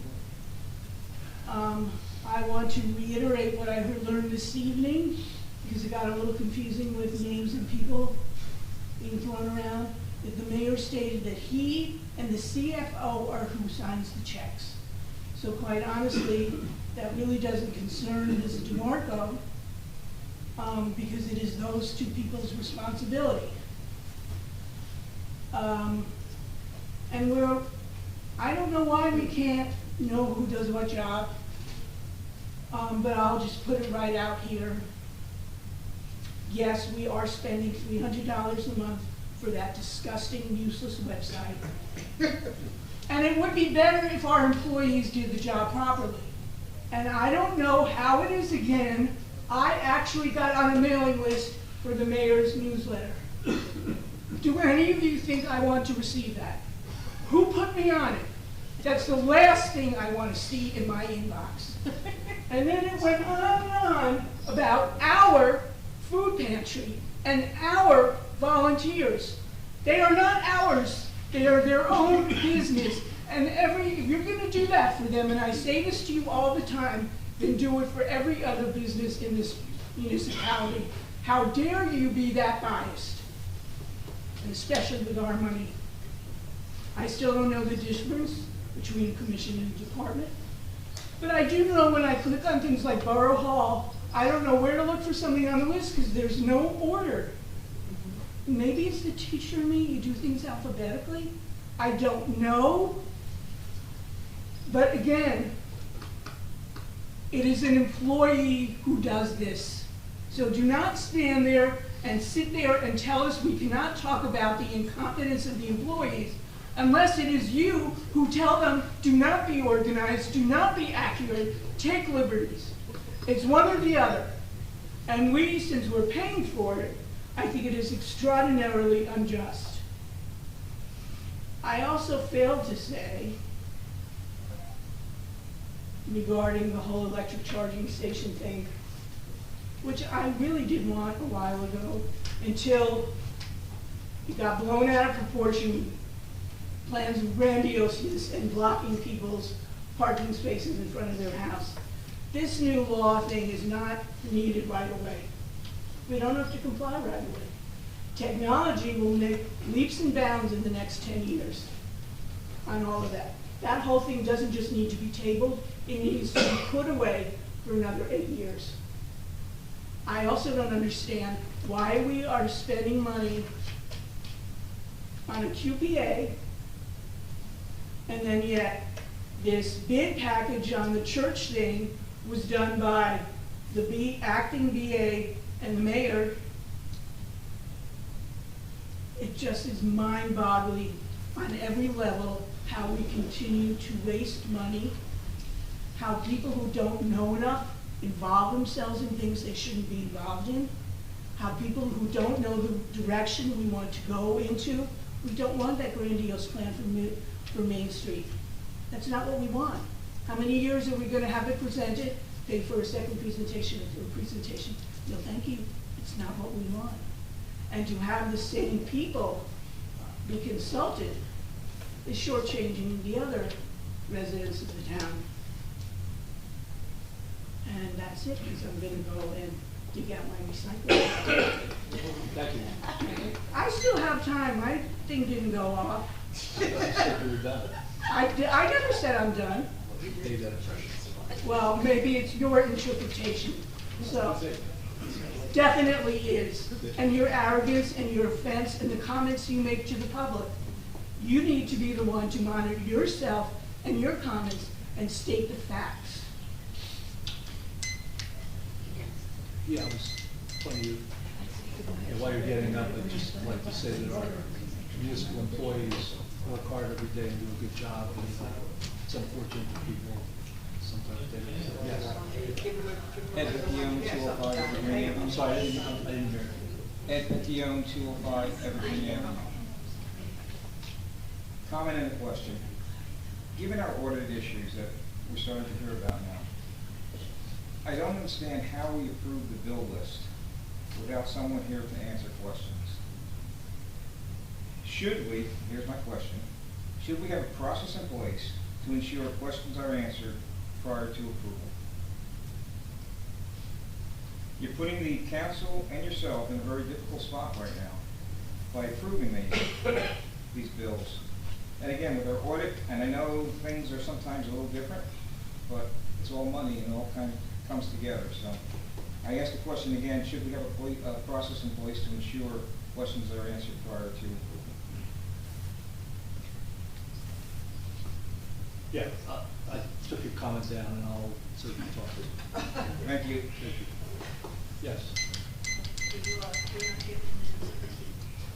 Brigitte McGuire, 610 Brinley Ave. Okay, this audit information has me spinning.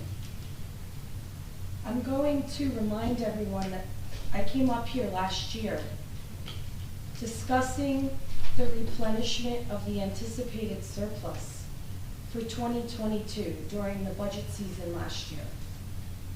And I harped on the 300,000 because in 2022, we only passed the budget because of a $300,000 amount that the council didn't want approved. It got eliminated in 2022, the budget passed, okay? When we came into 2023, Mayor, you don't have to look at me like you're gonna stab me, okay? I'm just trying to understand. Well, okay.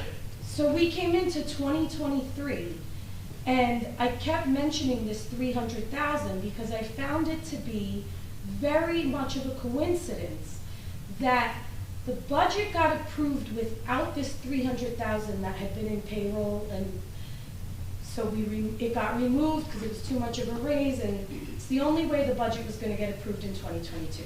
When we came into 2023, we found out that we had only replenished 700,000 into the anticipated surplus of the $1 million we used. So I sat here and said, wow, what a coincidence that we didn't pass 300,000 in the 2022 budget, but now we see that we didn't replenish 300,000, okay? And I harped on this. And Mr. Fahrenbach and Larry Fox treated me like I was an imbecile every time I was up here talking about that. So here we are now with the proof from an audit that they lied by omission, by not even correcting the fact that 700,000 wasn't paid back and only $22,000 was paid back. So I also recall standing up here when we were told we were going to have an 11% municipal tax increase, but that was an error. It was more like 13.2. And I remember standing up here and saying, how can that be? Did our council, were they given false numbers to vote on during the 2023 budget? I said those words up here. Again, looked at like I was some imbecile. Well, guess what? You guys were given false numbers last year. And when this budget comes in front of you, I don't care if we can't pay anyone. I don't care if not one penny gets paid. Until this mayor steps down, we cannot give him the responsibility of doing anything with our money again. Again. If you all introduce this budget, just introduce it. You are part of this criminality. You are part of these lies. You are part of wasting our tax dollars with no idea of where it went. And I want to also remind everybody that in 2022, when we used $1 million and didn't replenish it, guess what else we used that we have no records on? We got $217,000 of COVID money that year too, that we have no records on where that was spent. This is a federal issue. We don't just need state investigations in here. We need federal investigations in here now. We cannot. He will bankrupt us before we can manage our own money. We can manage our own money here. We will do it. He needs to step down because he cannot manage a penny. We have, what was it that Councilman Gubitosi said about the audit? We have no bank reconciliations. We don't balance bank accounts. We don't balance bank accounts. How many bank accounts do we have? How many? Four or five, right? Four. Do you know how many? About? Do we have 20 or do we have like 5? I think it's like 20-something. Okay, and we don't reconcile bank accounts, guys, and we have over 20 bank accounts. Trust accounts, dipped in and out to, that is against the law to not have those records. Thank you. Can you please resign? We can't give you another penny. Thank you.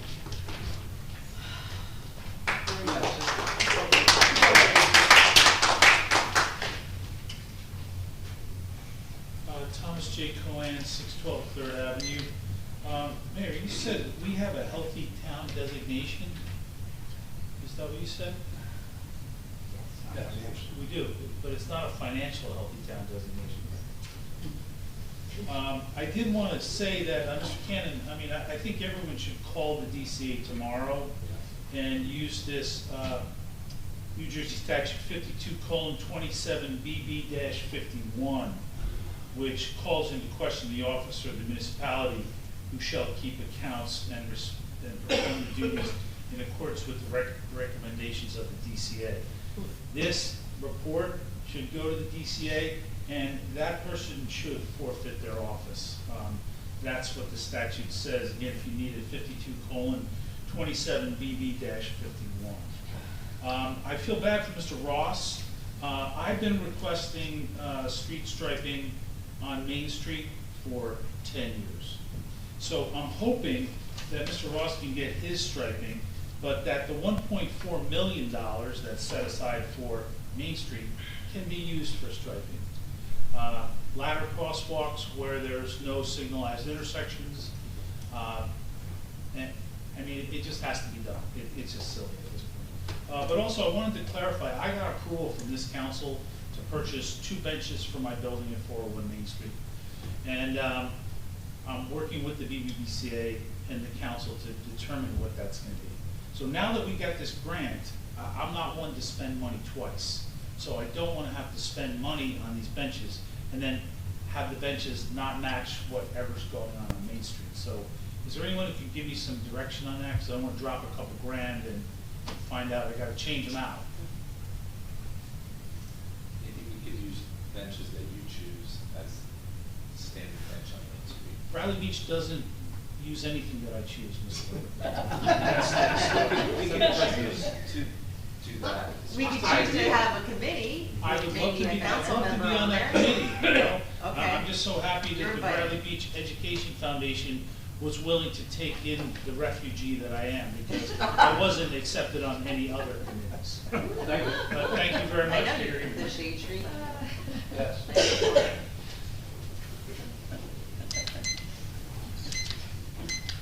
Eileen Shishis, 112 Avenue. I don't know exactly how I want to present this, so please be patient with me.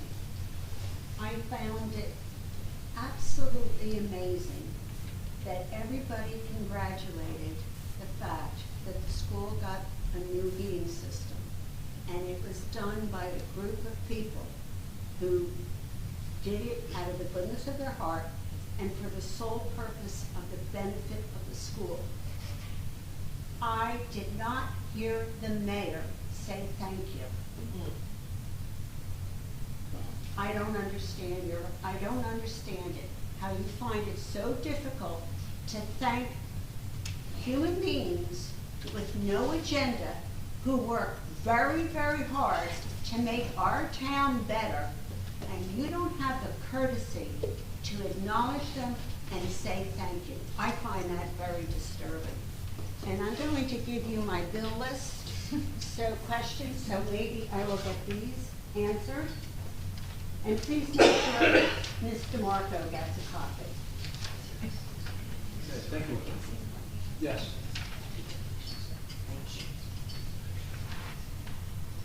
Real quick, I just wanted to add my voice to the gentleman who requested striping.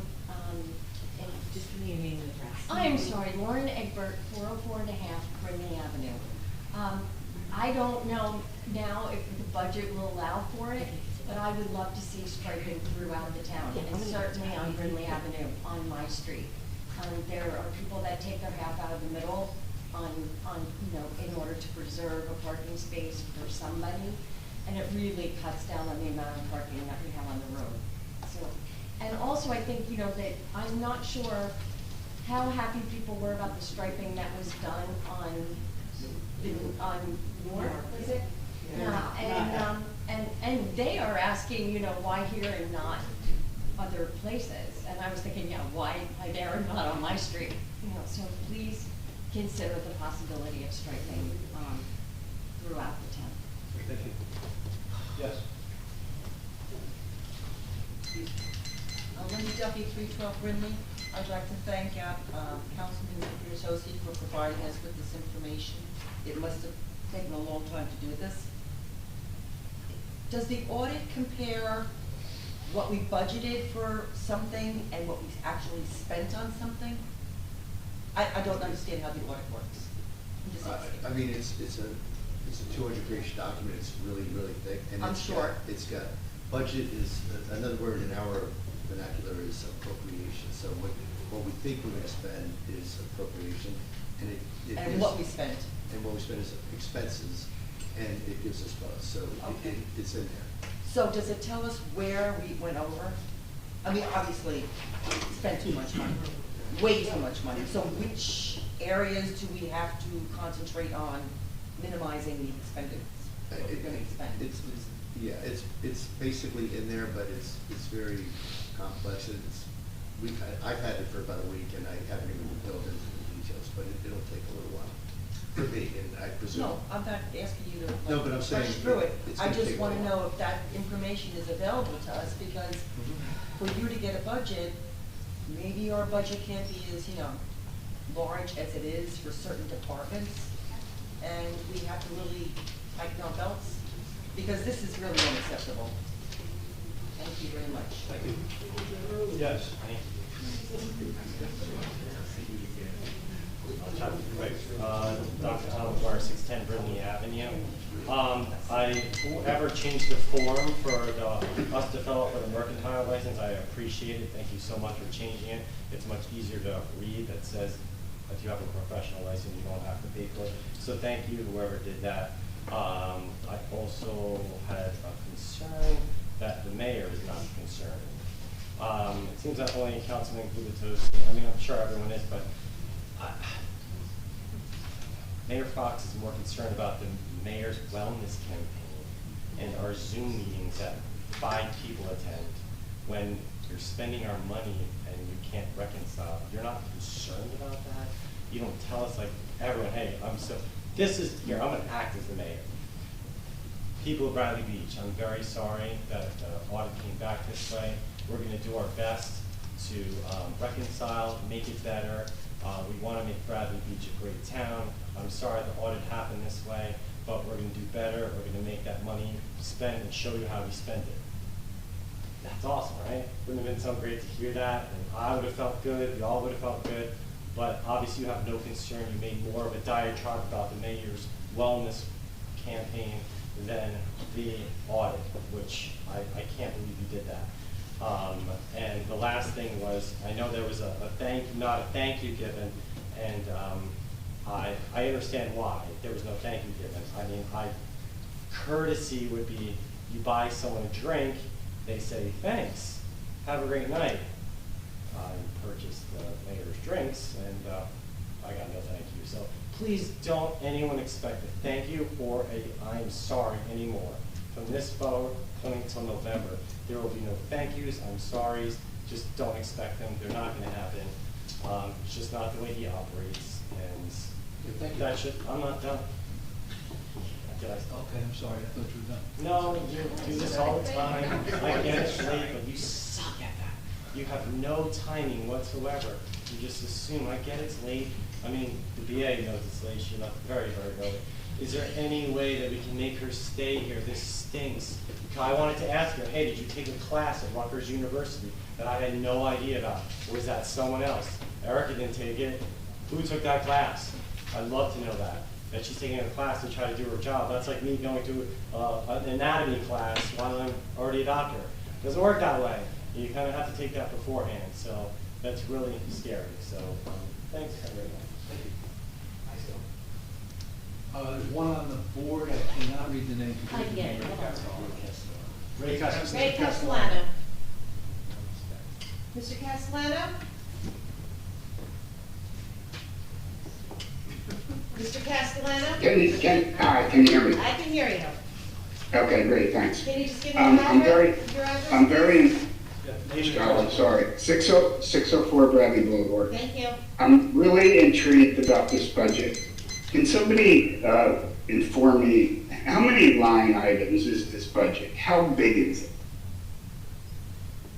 What's the size? How many checks, how many POs do we have? How many checks do we write here? Does anybody have any data about the volume?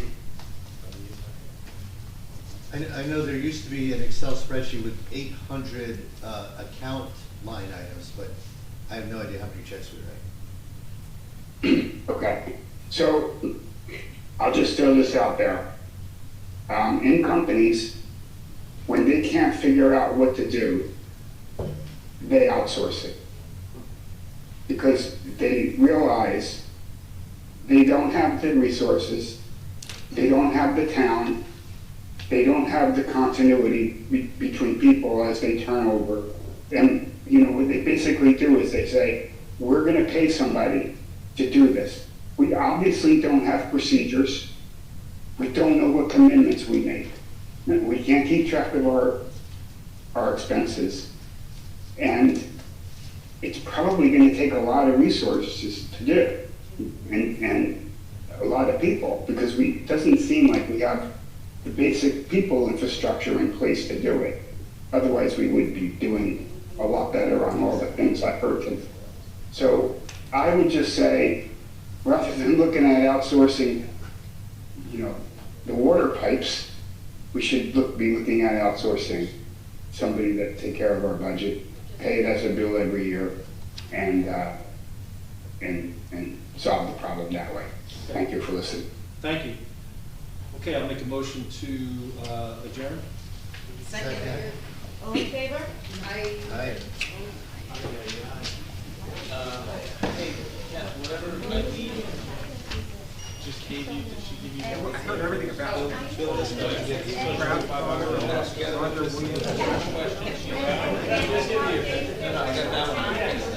I'll start sketching like, Committee 319.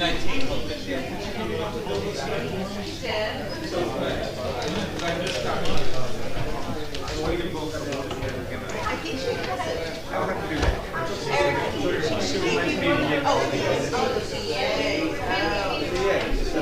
No, I feel it.